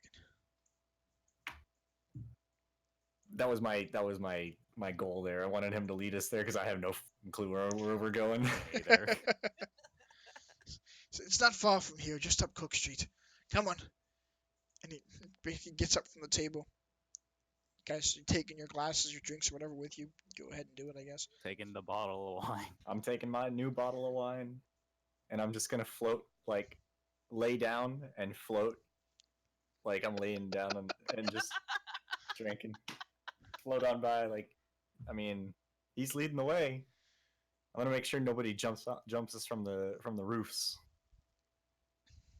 You float by. You're at about eye level as you're floating by out of the tavern. Zero looks over and goes, you know, you're kind of like a bench or something. And he puts his glass on your gut. I say, careful, anything on my gut gets drank. Challenge accepted. He reaches in his pouch, pulls the cat out, and pops it down your gut. I just pet the cat and I grab the glass. It's just water in his glass. I drink it and pour some wine in and give it back to him. That worked out better than I thought. Takes the cup and starts drinking it. So you guys walk out of the tavern and you're just you follow Rain Run to the west a bit toward Cook Street where it turns north.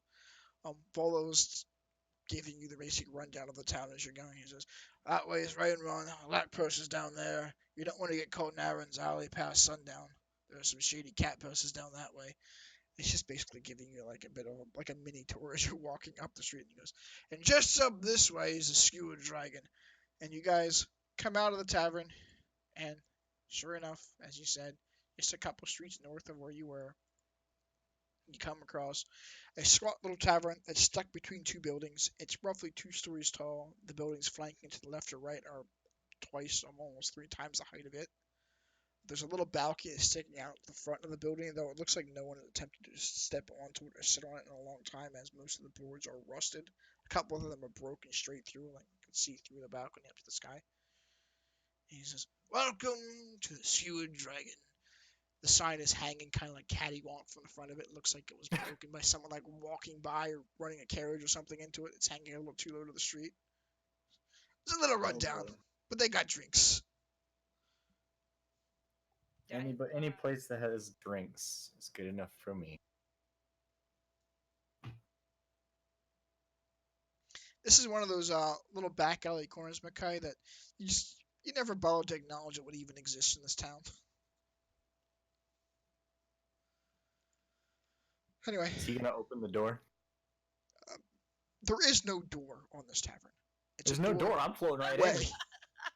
I'm just gonna float right in and say, where are the drinks? As you float in, looking about the bar, it is occupied mostly by dwarves. There are a couple of gnomes sitting on a piano at the corner of the in one of the against the north wall of the building, and they're attempting to play the piano, but they're not working together. So Oh, it sounds like they're both playing a different song, and they're like reaching over each other, trying to hit keys in front of the other one, and yelling at one another, arguing. I need G sharp. No, you need F. You idiot. I'm immediately gonna float over there because this is ruining my enjoyment of this place. So sitting at the bar or there's a bench with a piano, and not sitting on it because it's too short for them if they sat on it. They're standing on it, and they're both kind of leaning over to one end of it. It looks like there's barely enough room on there for them both to stand, and they're like reaching out at each other, slap fighting, and like, I need G, no, you need F, and they're just trying to hit different keys. So, I'm gonna pick a song. I want Ragnar the Red. Ragnar the Red. Mm-hmm. And I'm gonna float over there, and I'm just gonna snap my fingers to get their attention as I'm floating in front of them. The one of them sees you coming, and turns to like address you, and as he does, he like bitch slaps the other one like in front of him. His hand just comes up and smashes like one, catches him in the face, slams him down to the floor. He goes, "Hello! Do you have any requests?" Don't mind him. He's fine. Either of you know Ragnar the Red? Ragnar the Red.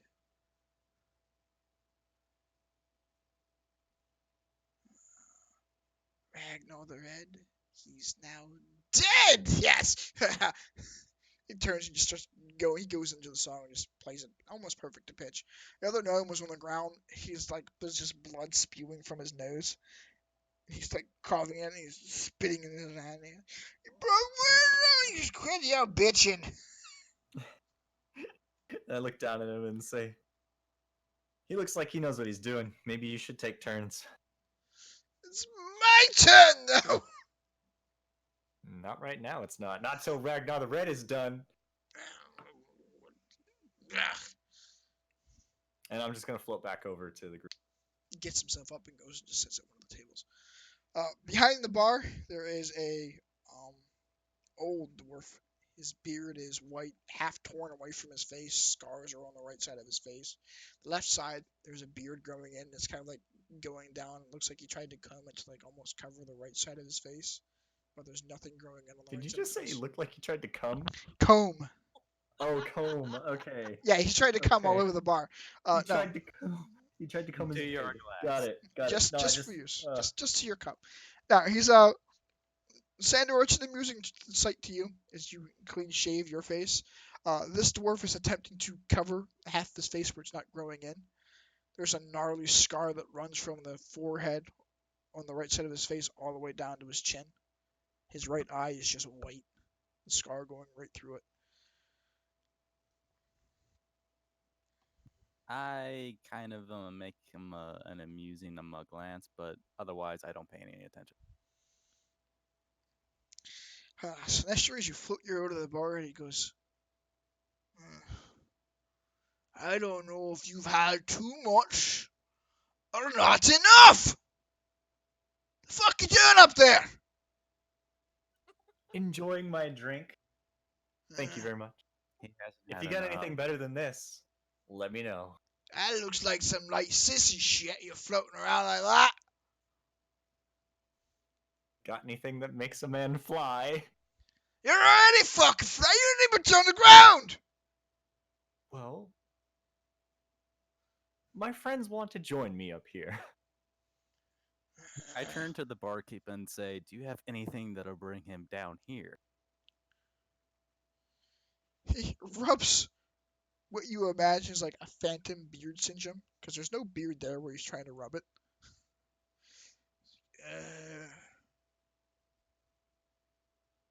You're one of the mountain folk. Where are the rest of you at?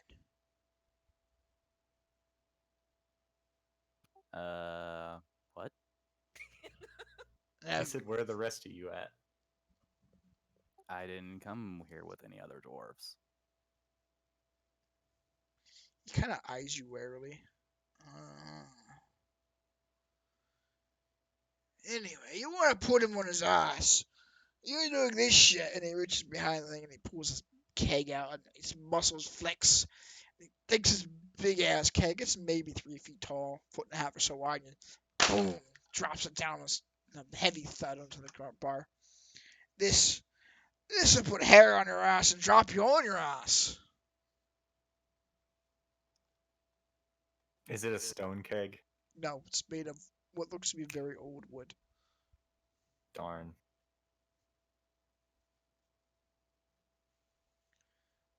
What was the name of the fucker we were supposed to be trying to find? Yeah, I think we lost track of why we're here. Volo sent you to find Floon. He didn't come into the tavern with you. You don't know where the fuck he went. As you're looking around you're looking around. He's not in the tavern. Take a peek outside. He's not outside. He ditched us. That We're old not finding fucker Floon. ditched I told him to come with us. If he came with us, we would look. He didn't come with us. It's that simple. I'm not looking for this fool. I put some coin down for some ale and say, have you seen anyone named Floon around? Floon. Apparently, he's a pretty boy, but really dumb. Volo's boy. He was in here talking to Renair a couple nights ago.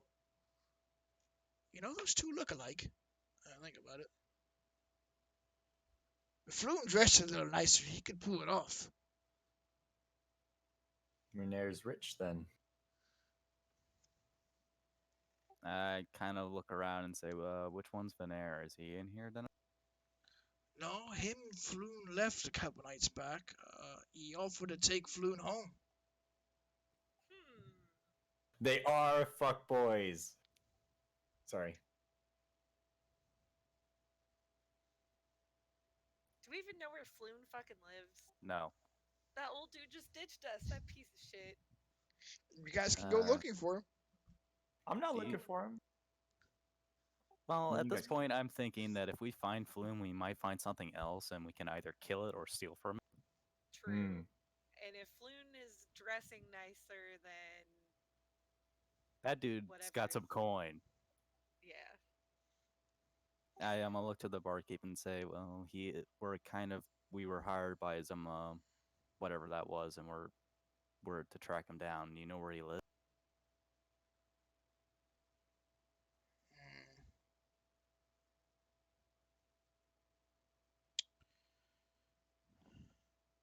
You know, he's sometimes wandering down there toward Dock Street.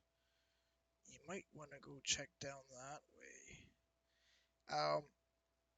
When the rest of the group isn't looking, Sandor, the old dwarf reaches into his pocket and holds something out to you.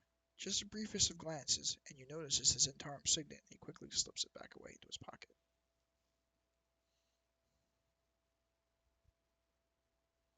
I make a note of this. He, like, beckons you closer, so that you're like, Move within in. whispering distance. They're looking for Renair. Last I heard, they got him. He's down there in the warehouse in the dock ward if you want in on the fun before they take him out. I give him a nice smile, and I am gonna pass on a gold coin and say, "Thank you for putting them up for directing me, sir." He smiles at you, pops the coin into his pocket, nods, and goes back to cleaning shit in the I bar. really want Sirio to notice something. Because I know I'm not going to. He's not on the side of the tavern with you either. Sirio didn't come in. Nope. Huh. Okay, I do have keen mind. What did he say to me again? He told you that last he heard, the boys, referring to the Zents, caught Renair, and they have him at the usual warehouse down at the dock ward if you want in on the fun before they're done messing with him.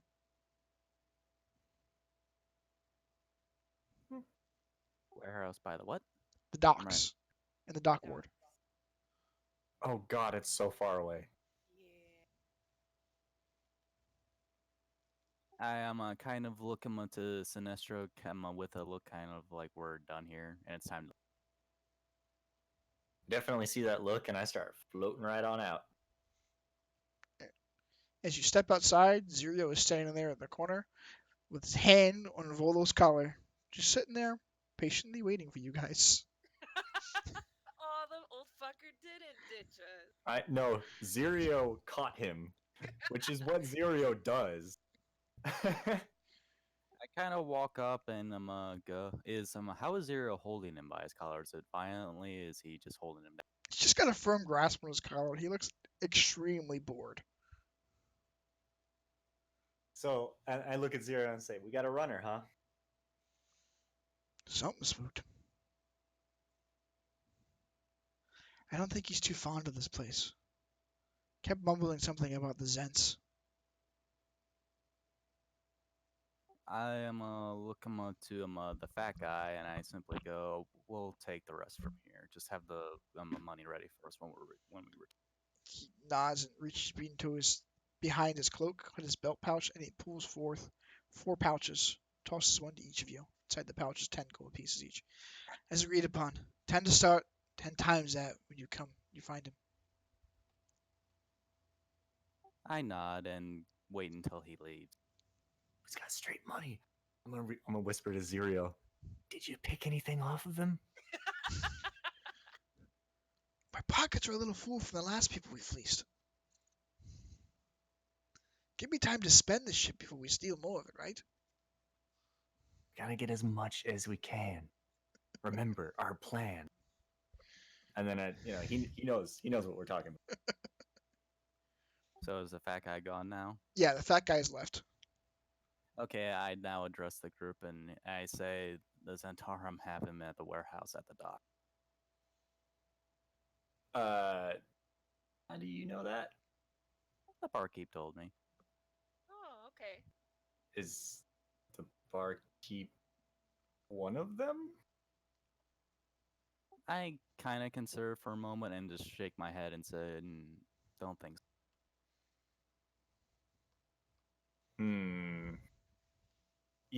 You're already sketchy enough. Oh, what are you doing? I mean, I'm judging whether or not he's lying to me at the moment. So roll insight. All right. Sandor, you need to roll This deception. is the third time that I've done this. So let's find out if I get anything. Sandor, you need to roll deception.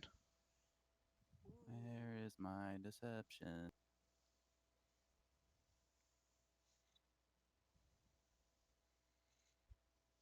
My Ooh. rolls are shit tonight. Yeah, so this is the second time that I've caught you lying to me.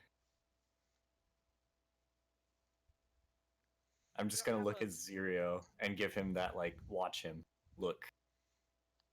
Are you gonna press Sandor for more information? Or you're just gonna let it say I there? mean, no, I know Sandor well enough to know that if he doesn't want to tell me, he's not going to tell me. But at this point, I 100% know something's up, like with him and the Zentarum. Because it's the second time that the Zentarum have been involved where I've asked him a question and he's like straight up just been like, nope, not saying This anything. is the first time with the Centarum. The first time that I lied to you was about my faith. Oh yeah. Yeah, it's the first time you've mentioned anything about the Zentarum around him. So I'm thinking there's something up with him. He's got secrets and stuff that he wants to keep, but my trust is like eroding.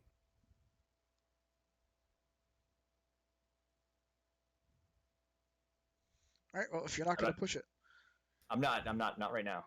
all right. So you guys, you gonna make your way south toward the dock wards then?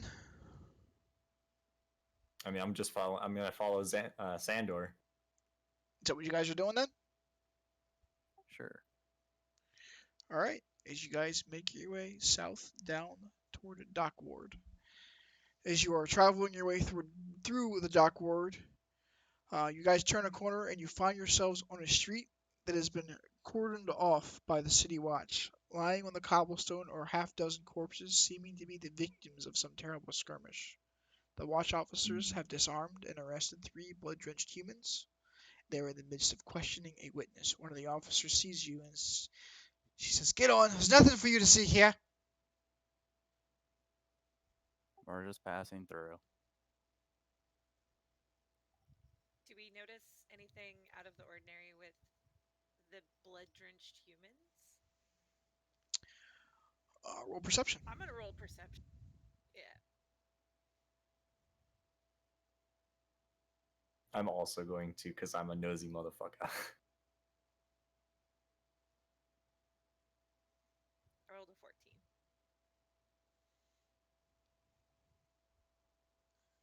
Sinestro, you got a 19. Mhm. As you guys are walking by and you're eyeing these three bandits that are tied up here by the watch and being questioned, all three of them coldly catch the eye as you pass by. The watchers won't let you anywhere near the prisoners, though.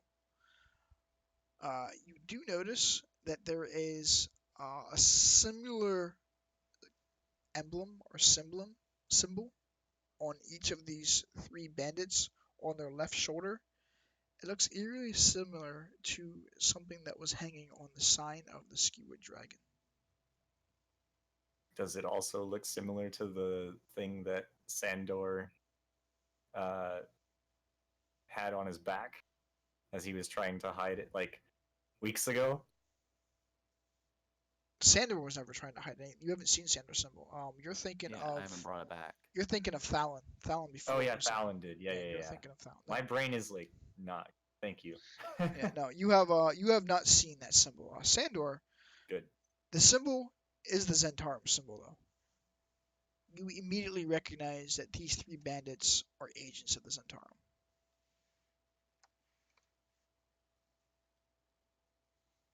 Uh, I walk a little bit further and try not to eye it too much. All right. Oh, what fucking street am I looking for? Give me a second while I find the name of this goddamn street in this big ass ward here. Damn, Is you it guys on. is it Odd Street? No, it's not Odd Street. Is it Astral's Way? Is it Dock Street?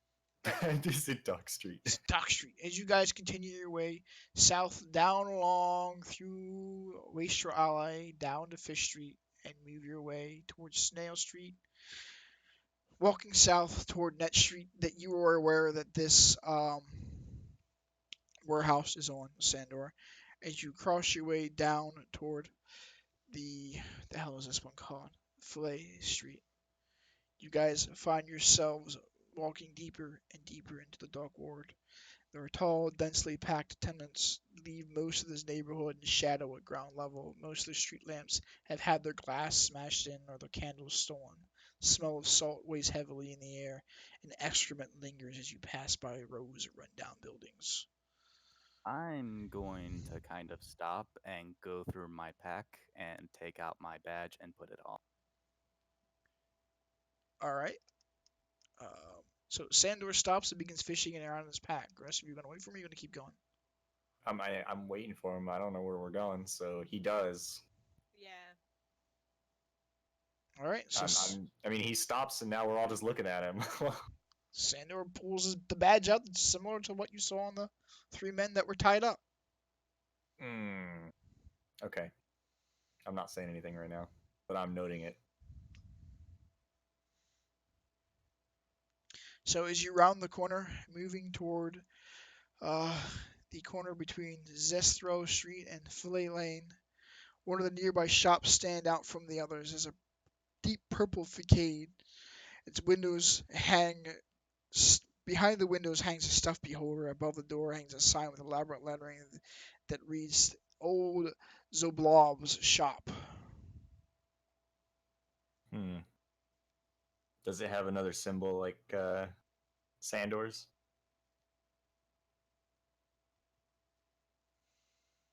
Nothing that really stands out. Okay. So this is the place.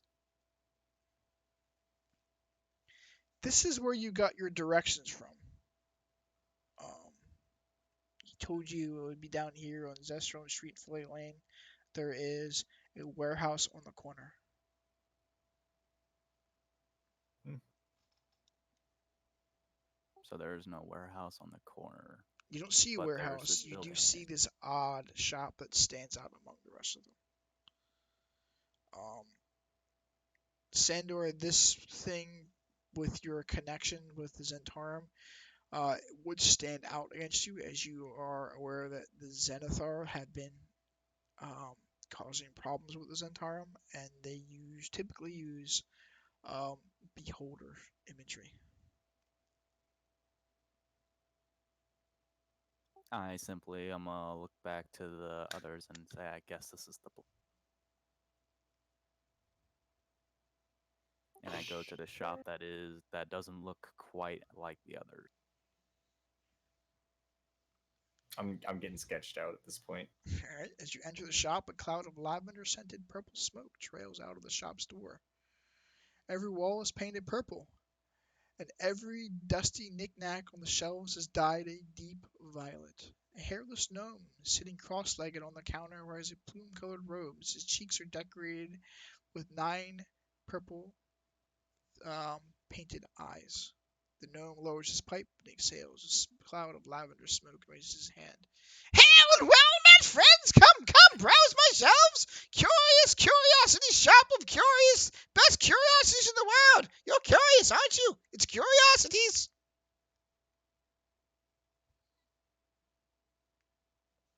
I look at Sandor. Yeah. I just kind of walk in and I kind of try to take in of everything.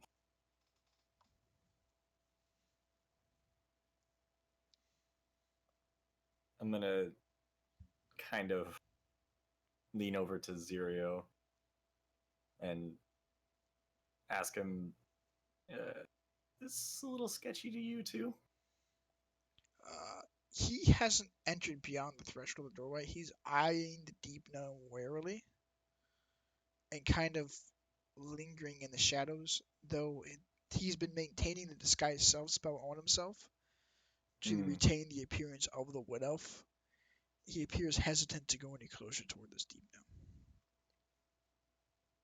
Yeah. Does he say anything? Because like I went over to him. Sorry, what did you ask him again? Oh, I asked him if this seems a little sketchy to him.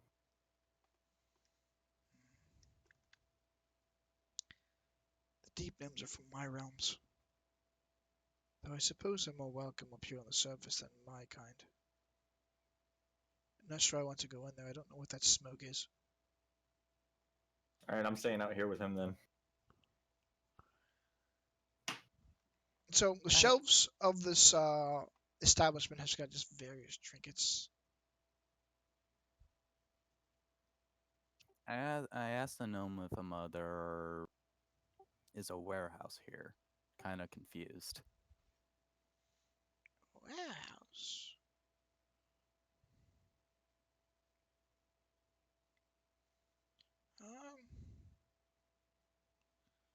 I've seen some. And he eyes your badge. That one. Yeah, that one. What business do you have there? I was told that there was fun there and I needed to head over that way. Reaches behind his counter and ruffles around and knocks some shit off on the shelf. He doesn't take his eyes off you as he's doing. He's just like blindly reaching around behind the counter. You hear several things just fall to the floor. And he finally produces a piece of paper and he brings it down the desk. And while he's still looking at you, he begins to draw a map on the paper, never taking his eyes off of you. This is gonna be a shit map. And as he finishes it, he just hands it to you. I take a look at it. What do I see? So judging from the paths that you took and the roads that you followed to get here, you assume this is probably a rough estimate of like a bird's eye view of the city.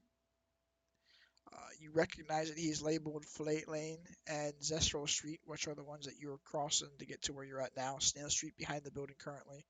You think from the placement of these 3 roads themselves, it's probably fairly accurate.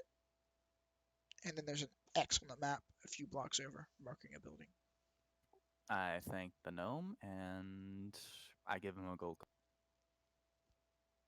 Takes the gold coin from you, sniffs it, licks it, and then bites it, and pops the whole thing in his mouth and just nods. I now want to leave. I kind of walk out of here faster than I normally. And I emerge kind of horrified at the shit that I just see. Sinestro and Zero stayed outside. Makai, did you go in the building with him? I kind of like stood at the entryway and the gnome kind of threw me off. Okay. I close the. Is there a door of this place? Yeah, there's a door. I close the door behind me. Okay. And I hold out the piece of paper and I say, well, I now know where we're. I'll grab the piece of paper. Okay. This gnome can draw. I give it to Zero, so that he knows where we're going to. I like knowing where I'm going. So this is like the best map in the whole world right now. So the map leads you down a few lanes and leads you to what is marked as the warehouse building down on Castle Street. Where the fuck was Castle Street on this map now? Might grab a drink. All right. Enjoy. Let me figure out where the hell Castle Street's on this map. I'm just gonna hand the paper back to Sandor. Lead the way. I'm trying to find Castle Street. Yes, I'm trying to find right now. Is it south or north? Is it in the same district? I'm pretty sure it is. Seems like it's in the southern ward. I see Slop Street, Coach Street, another Slop Street. Street of Curtains. Hey, there's Wall Street. We Wall found Wall Street. Street. Yeah.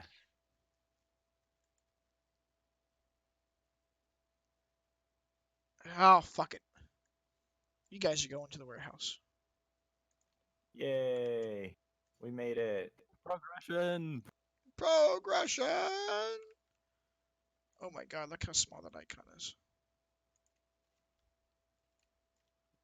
We were also Hey, it's missing one. Orzol. What's up, Orzol? Boop. I didn't know you were here. Oh, hell he were you? disappeared. He's gone now. Where'd he go? Alright. So you follow your directions and you make your way down toward the Zentarum warehouse on Castle Lane.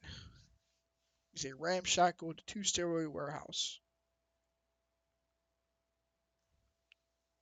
From the carvings on the walls and the various, albeit subtle, symbolism among the planks of wood here, you do recognize this as being one of the Zentarum hideouts, Sandor. Excellent. I'm back. Welcome Welcome back. Welcome to the warehouse. We went to the warehouse. This warehouse is probably the best drawn warehouse I've ever seen in my life. I see that. I like it. It's a mighty warehouse. It's really fun too because the little dots are all like pillars, and so it looks like all these like shadows just going out into infinity are actually the pillars. Yeah. So you guys make your way into the yard, standing out front of the warehouse here. It's just a hastily constructed fence of various bits of plank wood and dry wood. Looks to be some of them might have come from other buildings nearby, just kind of like tacked together and with twine, rope, maybe some rigging from ships. It's just laced between them all to make it appear to be more of a fence than just a series of poles posted on the ground.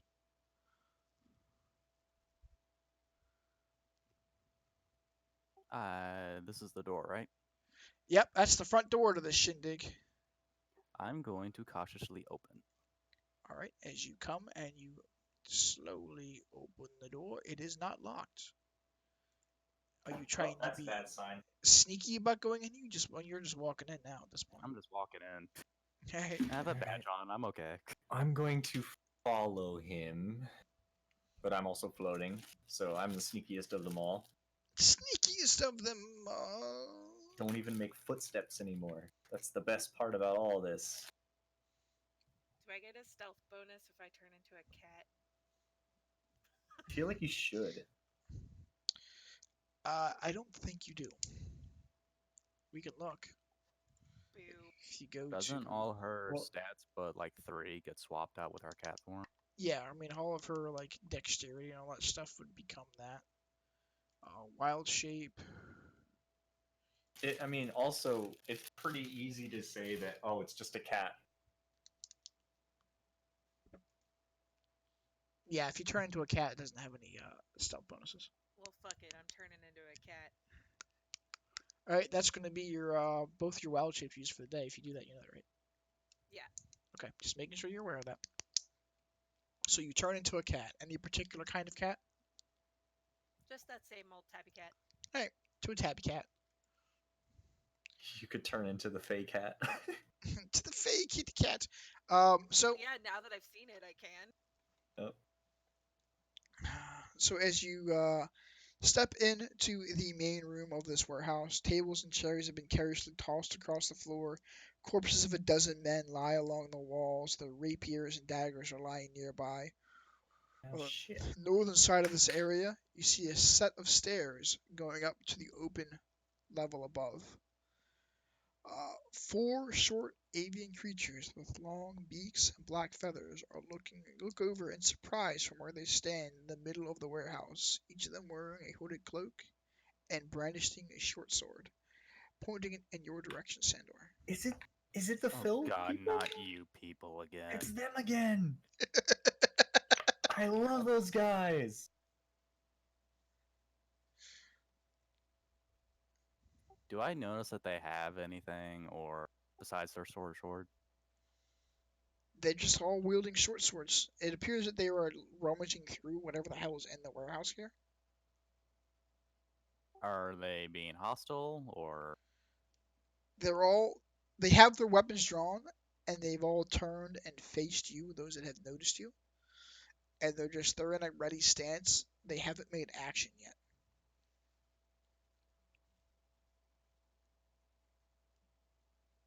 where are the corpses? They're along the wall where you're standing right now. Is up here another door? Sorry, what was that? Is there another door up here? You can attempt to search to see if you can find another door, or you Oh, see fuck a it door. then. We're going this way.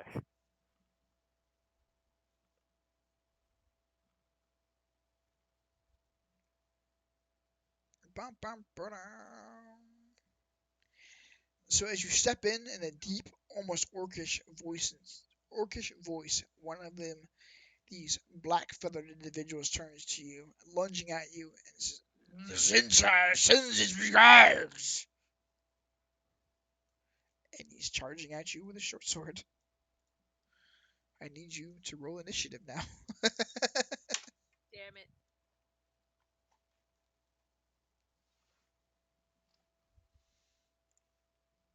Oh, well, let me reset this initiative order here real quick. I'll just do this. Doop, doop, doop, doop, doop.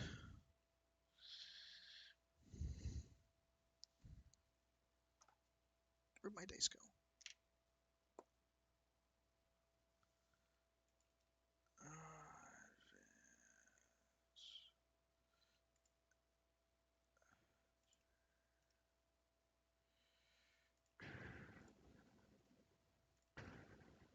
Go. Go, little thingamabob, go.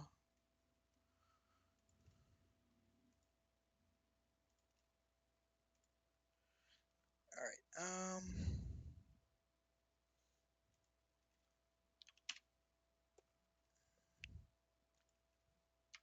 that guy sucks at rolling.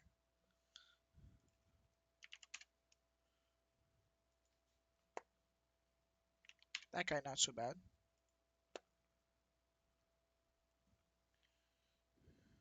And then Serial with a 26. Was it really? Holy shit, it was. It was.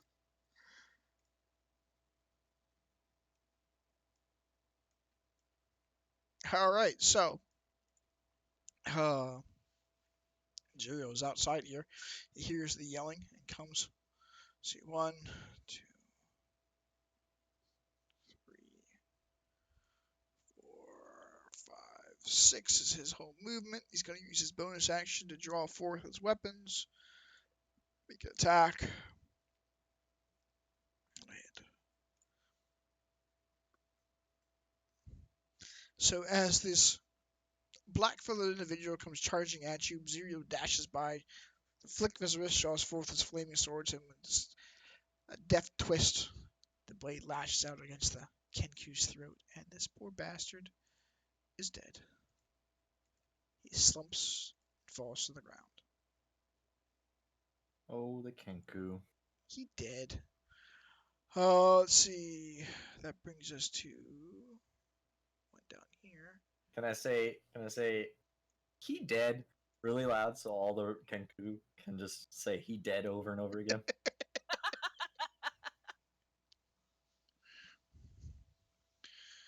Oh man, a thin nasally voice. It says, "Can I a pretty boy back room? Follow yellow sign sewers. He dead? You dead?" Well, we know where they are now. Mm-hmm. No time to loot the place. Get the boss. Comes forward, lunges out at Zero with a short sword. Oh, I think that. Yeah, that's going to just barely hit.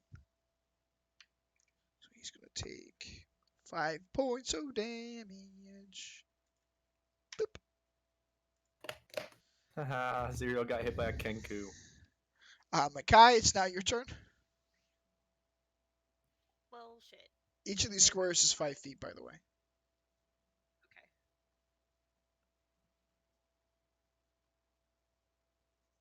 I wasted my wild shapes. Why did I do that? He asked you if you were sure. No.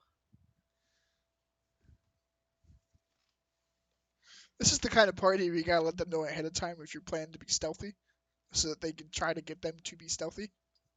Yeah. Mm-hmm. I'm the only character here who would not be good at stealthy. Mm-hmm.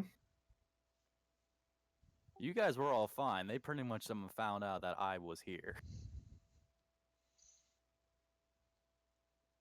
Well, you were good until the one got his passive perception high enough to see who you were, according to your badge. Boo, I can't cast mirror image on anybody else but myself, can I? Nope, it's just yourself. Boo. 50 cats appear out of nowhere. It's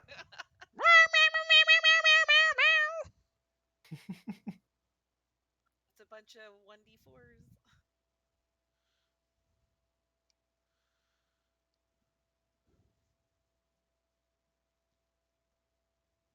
I'm gonna hang back for now because... Actually, hold on. I'm looking over my spells because I don't remember what I chose. Sure.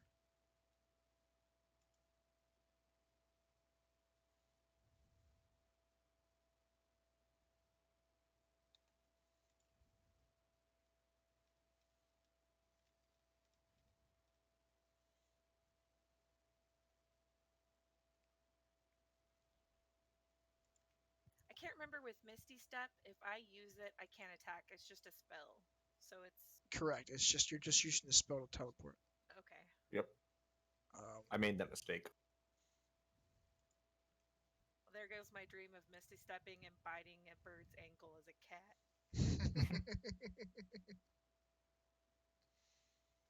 You could just run up. That is true.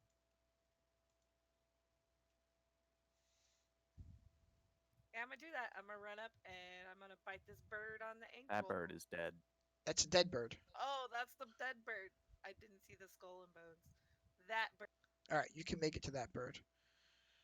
You have a +0 to hit. So rolling as a cat. So if you look on your sheet, I added the cat to your wild shapes. So in your sheet, click the extras button on the far right side across the top tabs, and there's the cat. I don't see it. The extras. button? You have to refresh. You'll Probably. probably have to refresh your page.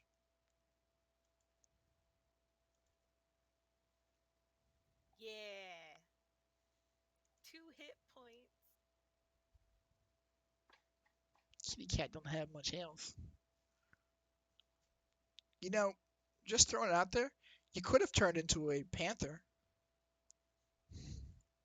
That is true. Too late now. Trying to be stealthy. I feel like the panther would have been the other option for stealth, considering it has a, an extra bonus modifier to its dex to give it more for stealth, as a +5 to stealth. Can I retcon that next game? I added that one to your sheet too, so if you refresh your page, it's there in your wild shape list. Because it's pretty much any animal I've seen. Yeah, I mean, for the most part, it's any animal you've seen, or like anything that would be within reason. Anything you've seen in a book? If you would have read about it, pretty much anything that was like water based, you'd be good to go with. Like a reef shark, you'd be able to do that one fairly easily. Or Little blue spotted fey cat that I don't know what it is. the 'Cause I blue, haven't looked It's a into it yet. monster. It's a monster. that blue spotted fey cat is the equivalent of a blink dog, but it's a cat. Okay. It's an absolute monster.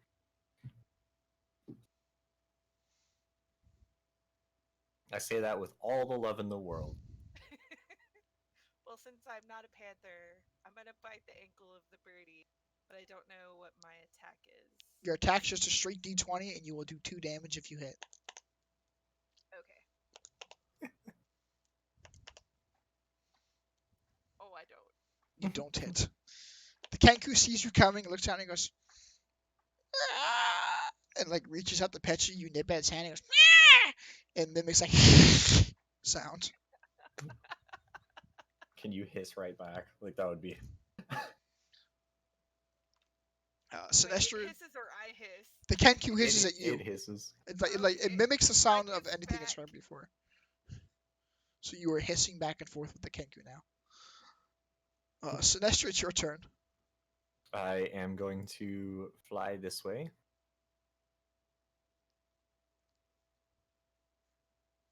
Right here. Okay. And yeah. I'm gonna hit this one with the first Eldritch Blast, and this one with the second Eldritch Blast. All right. So one for one in the north, one for that one next to you. Yep. They both hit, and with a almost it's kind of like if you'd squeeze a bird and it's deflating squawk. It's like kind of like a balloon deflating as it goes hits the wall and slumps against it. No, he dead, and then it falls dead. He did. So you have killed those two Kenku. Oh, what a wonderful sound. He did. He did. He did. And it just echoes down the halls. Sandor, it's your turn. Because she's a cat and small, can I move right about here? Yeah, you can stand basically stand over her. Okay, I'm gonna beat the shit out of this Kenku then. Okay. So as you approach, the Kenku is looking down at the little tabby cat, just hissing at it. In disgust, I attack. Sandor wants to stab you. Damn, that one roll. Yeah. You still kill it. This is the funniest part. Are you using your battle axe or a short sword? I'm using my battle axe. Okay. So you draw your battle axe and you bitch slap it with the flat of the blade as it starts to hiss at you, and its head jerks aside and looks at you with a little bit of fear in its eyes, and you bring the axe back and chop its beak off, half its head with it, and just a little bit of Kenku blood sprays at your feet, soaking the tabby cat. Oh.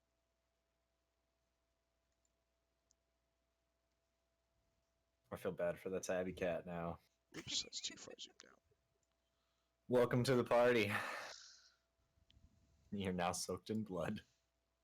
With that, All of the Kenku are dead. You don't hear any other noises coming from the warehouse. No more rustling around.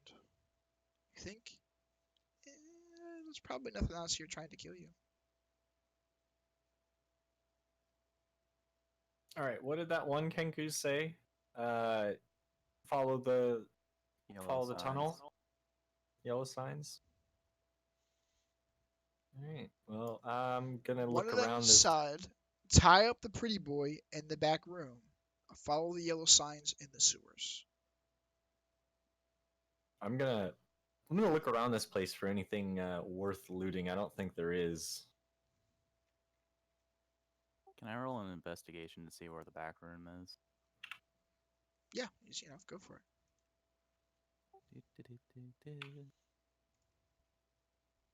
+8, so 16. 16? Easy Mhm. enough. Let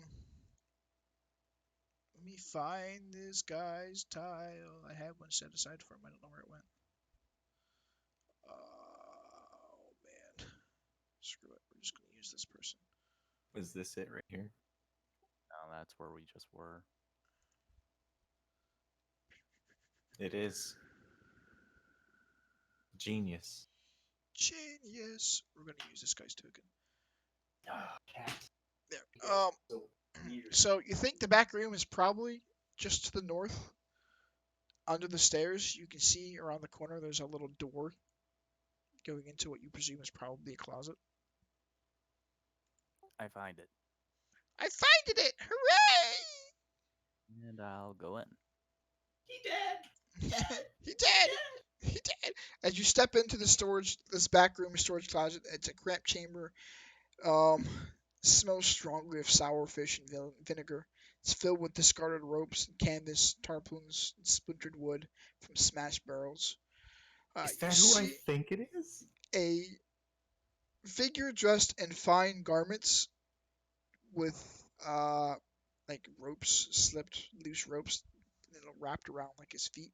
It looks like he just got done wiggling himself free from the rope bindings.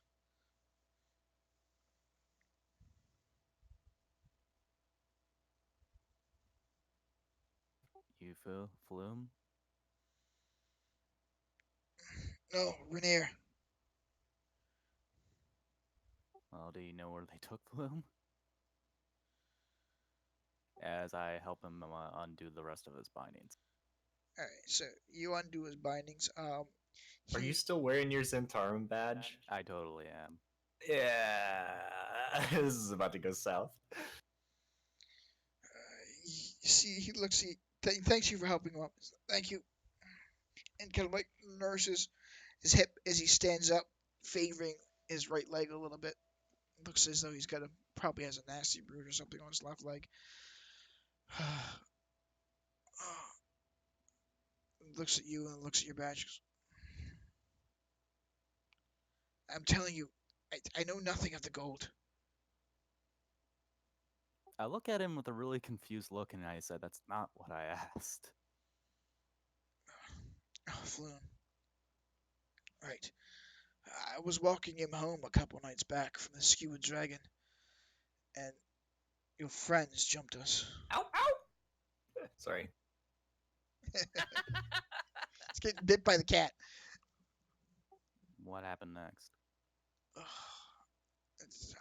We tried to fight them off. And he rubs the back of his head. One of them got me from behind.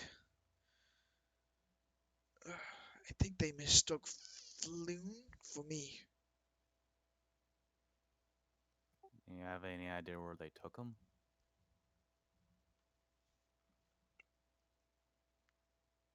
I don't know. Probably where the rest of your friends have your hideouts at.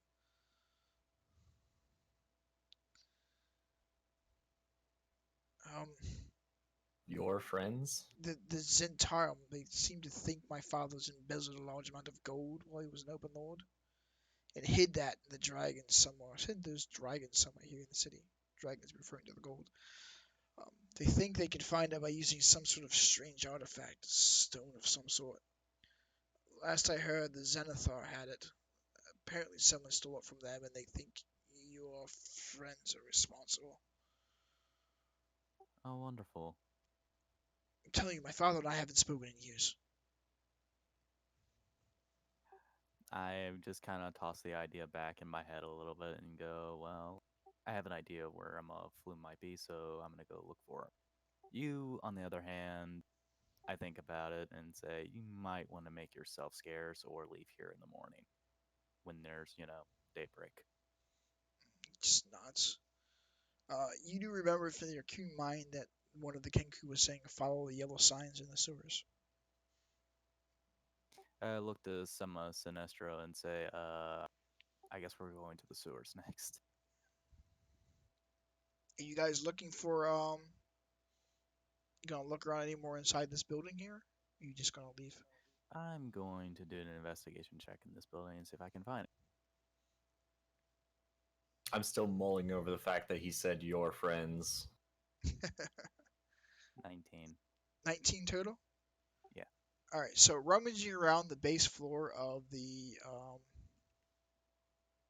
what the hell is it called?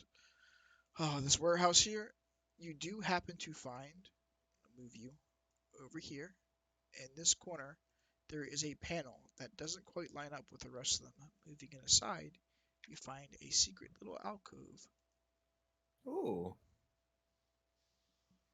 that's amazing. What's in here? So, back in there are a couple of wooden crates. They appear to have been stolen from the docks from this whatever has been branded on them. Um, there are 4 wooden framed paintings. They are wrapped in leather. These paintings depict the various cities along the coast. You recognize one of them as being Neverwinter, and another one as being Baldur's Gate. The other two, they don't seem too familiar to you, Sandor.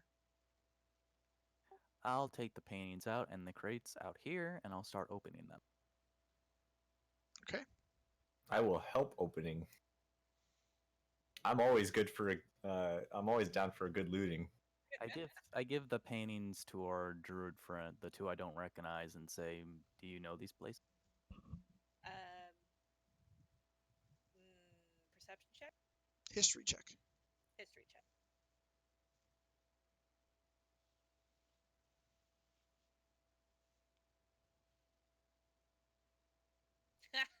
4.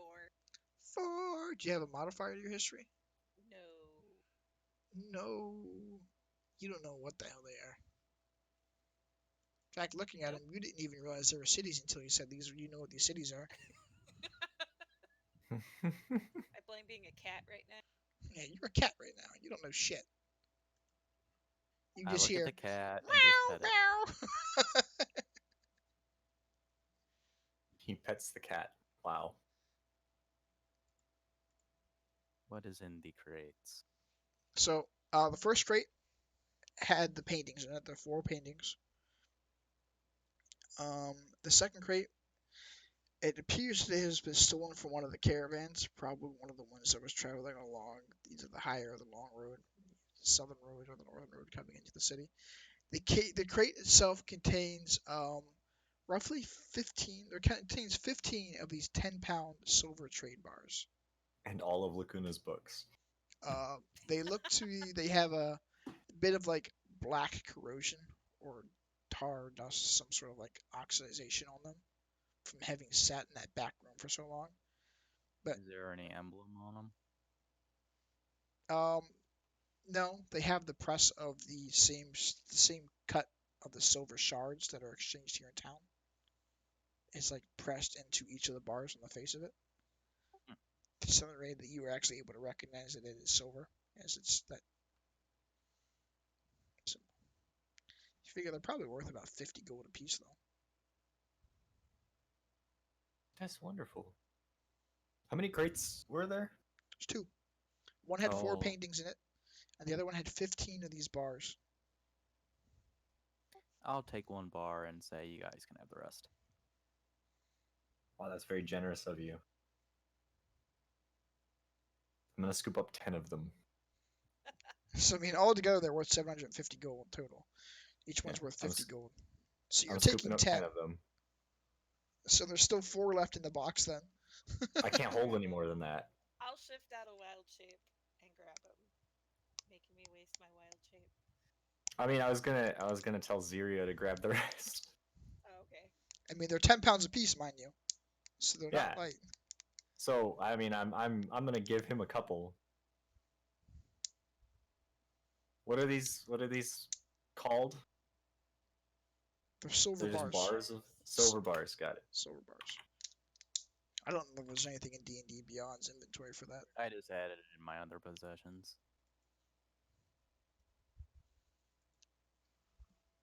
All right. So if you're grabbing those 4, I'm gonna give uh, a few to Zirio. How many are you gonna give him? If he wants to split it in half, then I'll give him 5. Otherwise, I'll just give him as many as he wants to carry. Like, not all 10. I'm not going above 5, but as many as he wants to carry at this time. I mean, it's up to you. However many you want to give him. Zirio. Yeah. You want 4 of these? Sure. All right. I'm not gonna, not gonna be stingy. Zirio's my partner in crime. Your business partner. Yeah. He knows what's up. We know we got a plan. All right. So then he took 4. He took Sinestro took 10. There's one. Wait, who took 4? So there's 4 that were in the box. Okay, I took 10 and gave 4 to Zirio, so I have 6. So you have 6. So there's 4 left in the box then. Yeah. Okay. I took those. Okay. So And- Makai took the other 4. So that's 200 gold basically is what you're getting then, Makai. Oh, we're just Yeah, gonna just do say gold because it's easier doing it that way than me making you guys wander around and find a place to fucking hawk silver bars. Yeah, so Unless I you got guys 300 gold. Want to spend an hour RPing finding a fucking exchange margin. No thanks. Yeah, as much as that sounds amazing, no thanks. So how much is the bar worth? Each bar is worth 50 gold. Okay, okay. All right. So beyond that, there are still the 4 paintings there.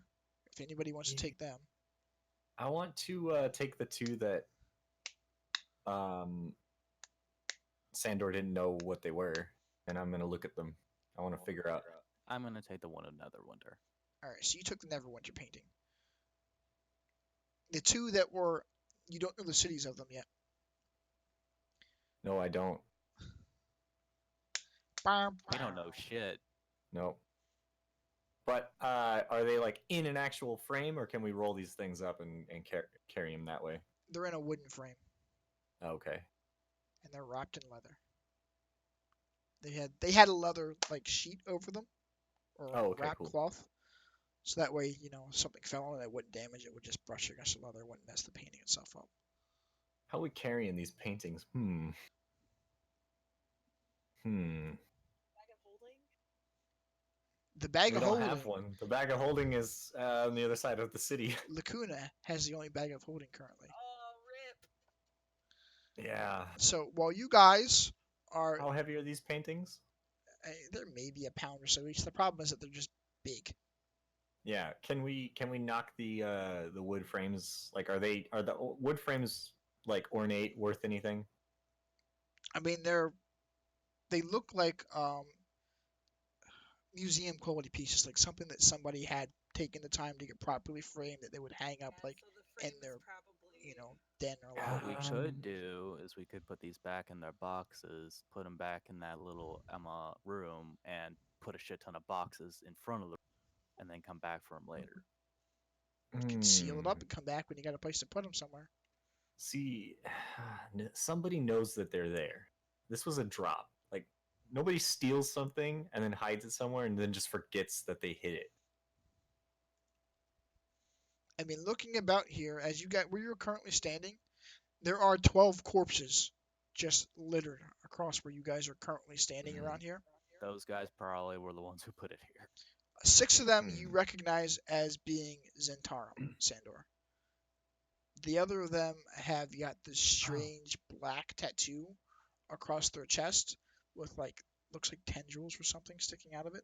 It's like a black ball, and there are 8 or 9 little tendrils kind of like coming off the top end of it. It looks eerily similar to a silhouette of like that stuffed beholder that was in that deep gnome's window.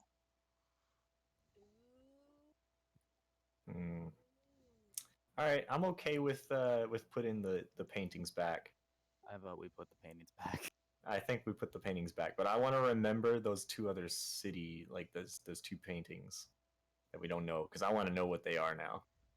And at the next place that I can, I'm gonna be reading about as much as I can All because right, that's so what I do is I read. you guys are going to put them back in there, and you're going to attempt to hide them. Is that what you're going to do? Yep. Actually, how many floors does this place have? 2. Two. You guys are Is currently there a seeing. way to hide them in the ceiling? I mean, you can go up to the second floor. I'm gonna go up to the second floor.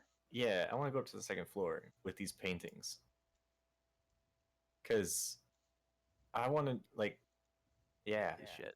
All right, I'm trying to move you there. There you go. You're on the second All floor. right. I want. What about me? Yeah. All right. Now what? What's up here? Investigating. I'm investigating. Investigating. So up here Yo. on this, the balcony wraps around the second level here. There are various crates and boxes and the like that are just set up on the edges here. They're overlooking the main warehouse floor. The rooms here and the desks and such are set up and such. It looks like it's probably office spaces. Hmm.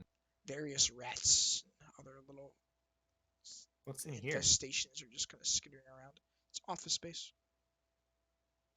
Oh, anything cool in these office spaces? There's a bunch of rats and Just bugs rats. skittering around. Cool, cool, cool. I wouldn't put the paintings up here. I wouldn't either, but I'm gonna put them in the floorboard or in the ceiling of this place. So, can I fly up to the top to the ceiling and see if there's any like spaces in the ceiling that we can hide these paintings? Yeah, go ahead, fly all the way up there. All right, I'm flying up there. I've done it. Okay, roll investigation. Oh, perfect. This is wonderful. My moment to shine. Can I investigate? Wait, hold on. It's the wrong roll.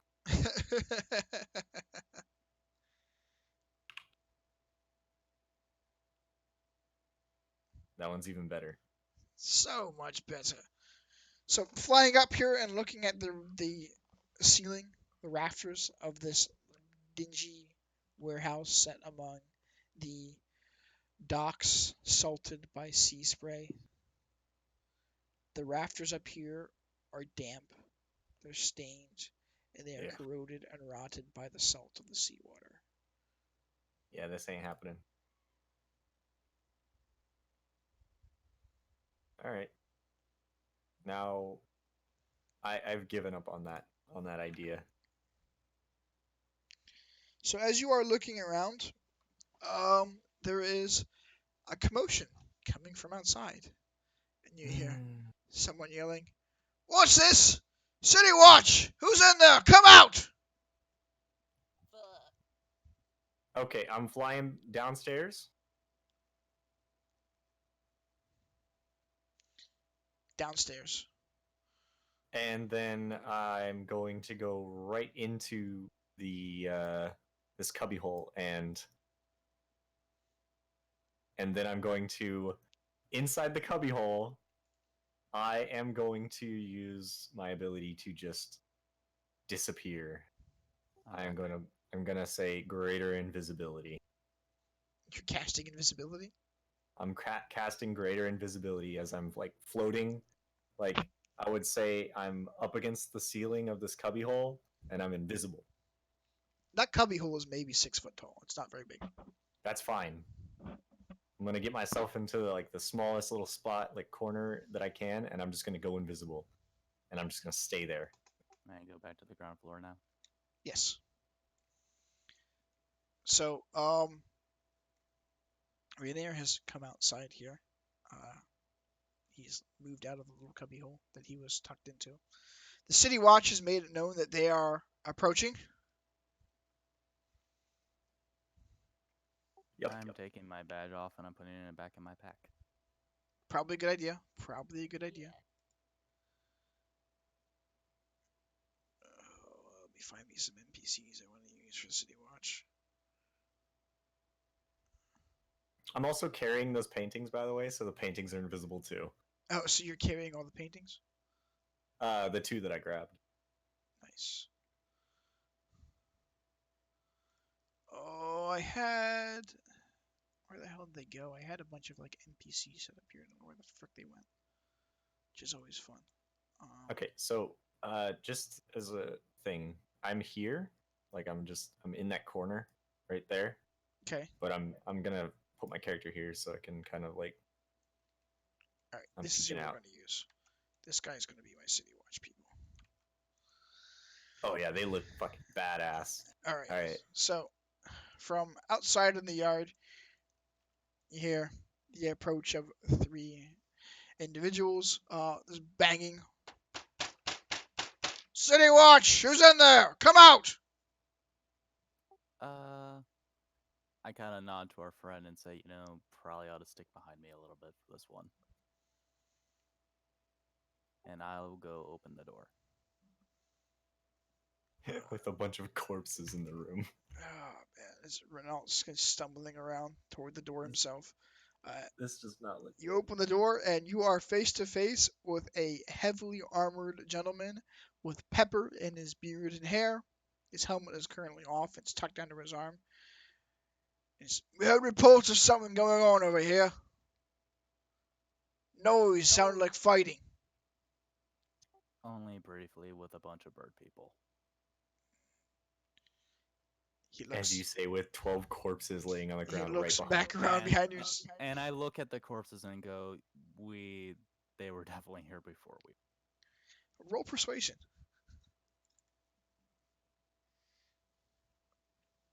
Please.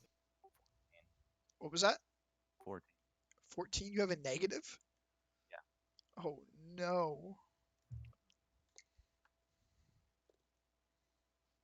That's why he's Zentarum, so he can still get information without having to persuade people to give him stuff. He looks you over, looks around. All right. Let's say I believe you for now. What are you doing here? I point to the guy we just rescued and say, we were actually here for his friend, but found him. Rainier? Is that you? Oh, how you doing, Steggett? What brings you down this way? He says, well, we're looking for your Roddy ass for one.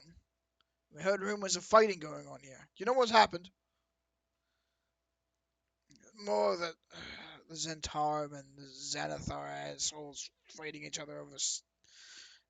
Looking for the dragons. You know the damn rumors that's been going about town here. This is ridiculous. Building up in the streets.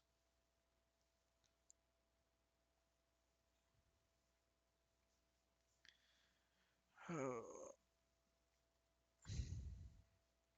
He looks about the rest of you guys written there, reaches into his pocket and pulls out a sheet of paper. It's folded in half and hands it to you, Sandor. It's best not to meddle in criminal matters. Leave the dirty business to the city watch. Noted.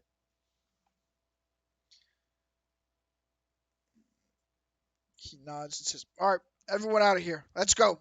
It's a crime scene.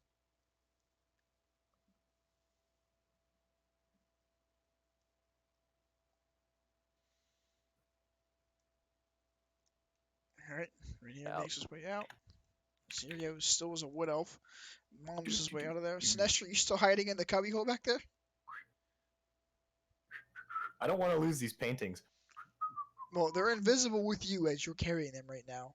I'm going to And the door is open. sneak my way through. I don't want to get anywhere near the guards, so I'm gonna stay over here.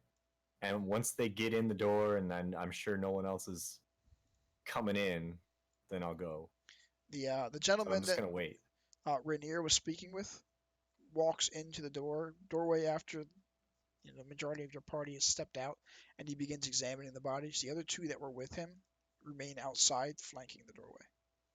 I'm just gonna float out here and peek my head out, and I'm gonna squeeze in between the two of these two without giving them too much. I don't want them to notice me. They pay you no mind as you are invisible currently. Good. I just don't want to hit them or anything, So I'm gonna go this way, and I'm out.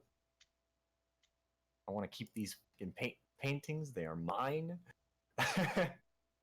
We need to get somewhere quick, guys. I've got not very much time on this.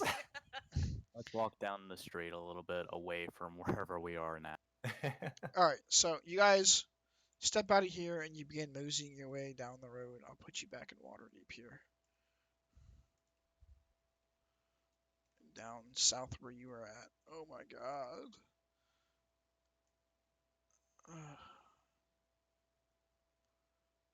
I'm gonna put you guys just down here on the docks. That's close enough. Good enough. So you're outside of the warehouse down here by the docks, fairly close to the waterfront. As the various members of the City Watch are arriving and they begin to surround the warehouse, investigating what the hell is going on. There are several individuals gawking about, lurking a little too close, some of them a little too close to the investigation. What's everybody's passive perception? Mine 14. is 17. No, wait, mine is 14. Passive perception. Yes. Yours is 16. 16. Alright, so Makai, you notice that there is a small, petite individual with their hood pulled low, lingering in the shadows close to one building, peeking around the corner, paying particularly close attention to what is going on around this warehouse.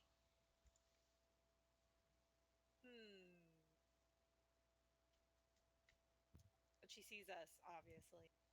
She's currently not paying attention to you guys. Her focus is on the warehouse itself. She thinks So she is hidden.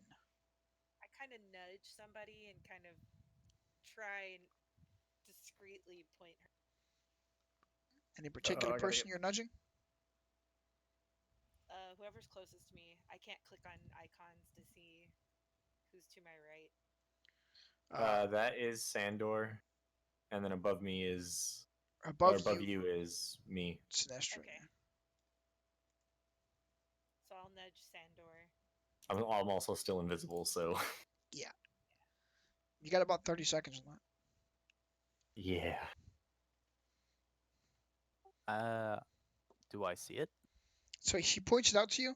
There is a petite figure with a dark hood pulled over, clinging to the shadows, huddled up against the corner of the building. Her focus is keyed on the warehouse where the guards are. I make a mental note of it and say probably a Centaurum. That was someone sent to keep an eye on them. I'm gonna like float in next to Sandor's ear while still invisible and say, "Your friends." I don't answer. Because so while you guys are doing this, and Zero notices you pointing out to the person, he just kind of casually walks over there and reaches down and puts his hand on her shoulder. Where'd you come from? He smiles Never mind. kindly at her and says, "You wouldn't happen to know where an individual named Floon is hiding, would you?" I'm gonna float over there and then appear right next to Zero and say, "You might want to answer him." Oh no! His I'm investigation. helping him with this. Oh, you're gonna do all right. That was my moment of helping him, Okay. where I just pop out of nowhere. So, Be nice. with your assistance, she just, "Oh, I don't want any trouble. We're not here to give you any trouble, dear. We're just looking for our friend. If you can tell us where he's at, we'll be on our way, and no one will know we were ever here." She shifts and looks around and goes, "Xanathar took him. They have a hideout in the sewers. Follow those weird yellow marks. They look like, I don't know, tentacles or something with eyeballs on them. They may creep me out. Follow Fuck. them. They point where to go. Because I don't want any trouble. He lets her go, and she just jets. She's gone. Scurries off into the night.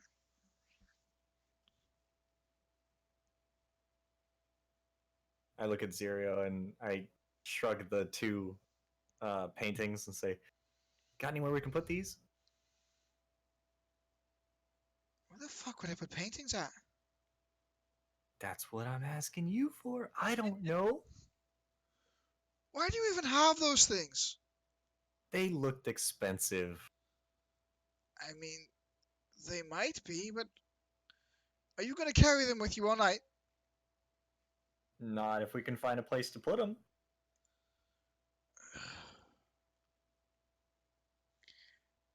Does anybody have anything magic-wise or otherwise that you could use to attempt to conceal said paintings?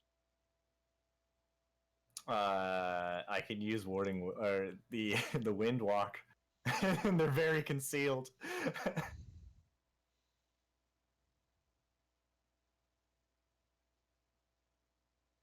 Otherwise, no. Nothing from me.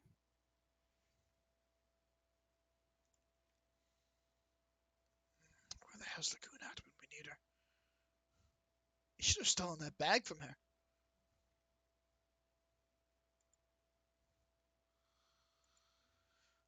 Yeah, we should have. I mean, he's looking up and down the street. It's about 9 o'clock at night at this point, and it is nearly pitch black out here. You guys have got the light of the moon to work by. I think everybody here has dark vision, yes? Yep. Okay. So Oh, you Sandor's guys, got nice. yeah, you guys are able to see your way around. I mean, you know where things are, general shapes. You're not seeing colors because you're working in dark vision. Um, but beyond that, you're able to at least identify different objects. And looking up and down the street here, you don't really see anything that would constitute as a good hiding space or spot to put these paintings at currently. Um, from what you can tell where you're at, most of the buildings along the street are probably housing owned by somebody or someone, though some of them look a little more run down than others.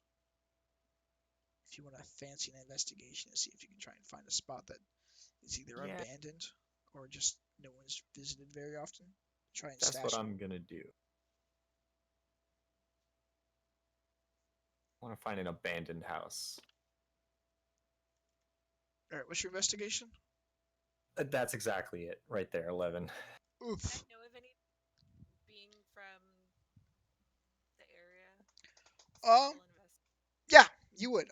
You're aware that down here on the dockward, most of these buildings here are either run down, there are squatters live among them, or they're just straight abandoned. You have heard rumors that there are ghosts or murders. Something is doing some shady shit up on Two Flask Alley, and for the most part, you think nobody's really going around that spot. They're avoiding it.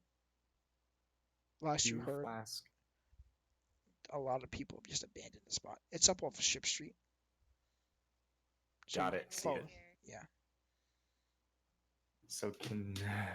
So if you want, you can inform the group to go that way. You can check again there. Yeah. I'll let everybody know. Do you know where the sewers are too?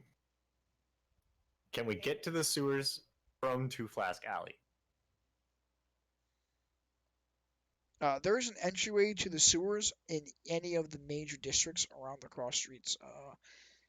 It'll be trickier to find your way into the sewers from the more popular areas. You know, like if you're trying to enter from the Seaward or up in the Northward, since there's still a fairly decent amount of foot traffic at this time of night. But you could get in the sewers from there. Somewhere down here on Dock Street. Like Uh, right here? yeah, you would find one there that's between Ship Street and Odd Street. There's one along the cross route there. Um, there's probably one up here on Prosper Street, somewhere along that road there. I mean, the sewers run underneath the entire city here. As long as you're within the walls, the sewers go between all of the wards.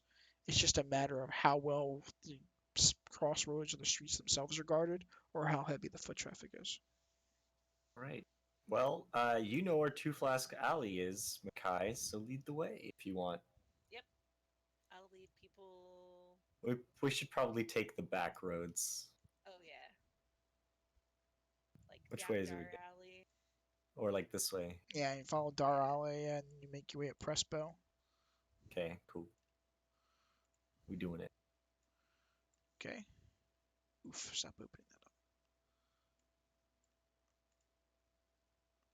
up. Alright, so you guys managed to make your way down the Two Flask Alley. Perfect. So you're standing at the front of the alleyway. Place looks abandoned. All right. Zirio, Yeah, you want to help me find a good spot for these things? yeah, I guess we can investigate the area. So I'm gonna have him roll investigation. If anybody else wants to roll, by all means, go ahead. I'll try. I will try. I'll roll. My investigation is +7. Jesus Oh, yeah, Christ! you definitely. So Mega, walking down the street, just basically looking at some of the windows, you notice a lot of the buildings here, the windows themselves, those that have windows that are present, are broken, boarded up, or in a couple of cases, it looks like someone just plugged bricks in the windows. They just straight brick that shit up.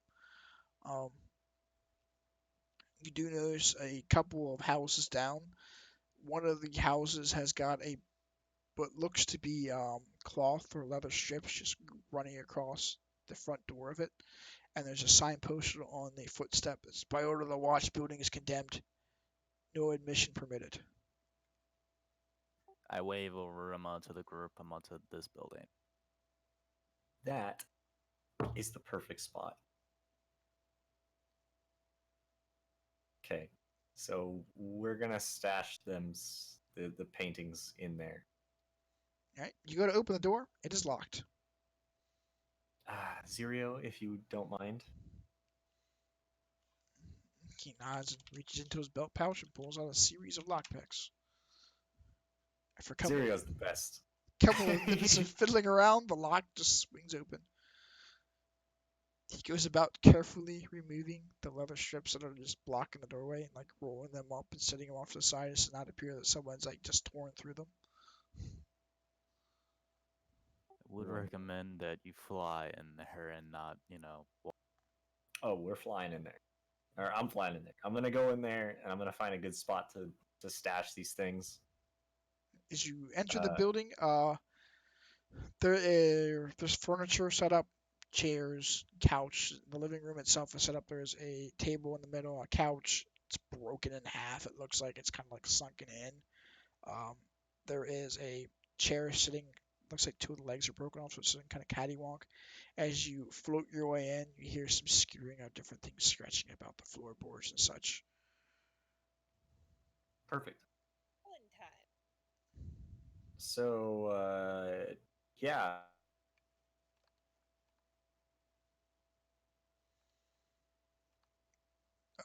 Looking about the room,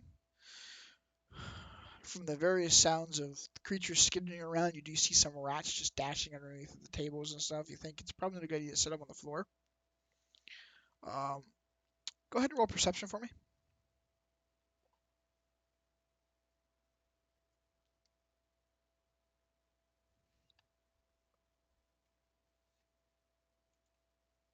Wow.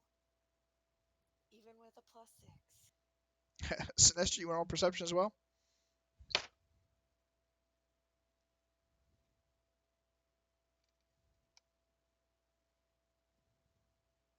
So totally unrelated to the game, but I was looking up to see if Displacer Beasts had Displacer Kittens, and they do, and they don't have control of their displacement ability, which makes it even cute. Just six fang tendrils whipping about their back. Yeah, so unlearned displacement. Kittens, not being familiar with their ability, do not have as much control over it. As such, the young cubs do not necessarily control when their ability comes back. Also, they don't have the barbs on their tentacles, so they just batter opponent. Yeah, Alright, displacer kittens. that's funny.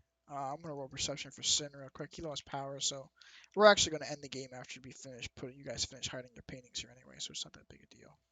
Okay. Guess we're getting to that point where we're actually past where I wanted to end it. All right, so with his rolls, he comes out to a 21. Sinestro floating around inside the building, he does notice that there is a chandelier or something hanging from the ceiling. It has a cloth draped over it, concealing the actual chandelier itself and anything that's inside of it. Floating up, he just sets his paintings inside the cage of the chandelier, lowering the cloth back over it. It appears like nothing is there. Thinks, all right, that's good. Don't want to find him there, and floats off. So your paintings are hidden inside this abandoned building. I'm going to put a mark on the building here for you guys, so Awesome. you know which building it is. Stash house. It's a green dot right there.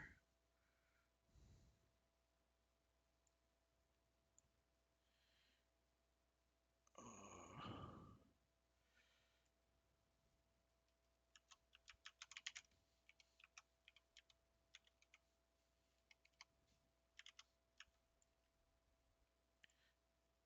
there's my little note to remind myself. Green dot equals stash paintings. Alrighty, with that, we're gonna call the game done here for tonight. We'll pick it up next Saturday for those of you that are available to join us again. I think I you, will be out of town. yeah, I will be at the beach until the 20th, I was about to say. but I I will be think that's back what you said. Yeah. the 22nd. Okay, so you'll be back for the following game then. Cool. Alrighty. Well, for those of you that will be here, we'll pick this back up again next Saturday and continue on your adventure to try and find Floon. Dun dun dun. Awesome. I had fun, guys. I'm glad you joined us. It's always nice to have more people here.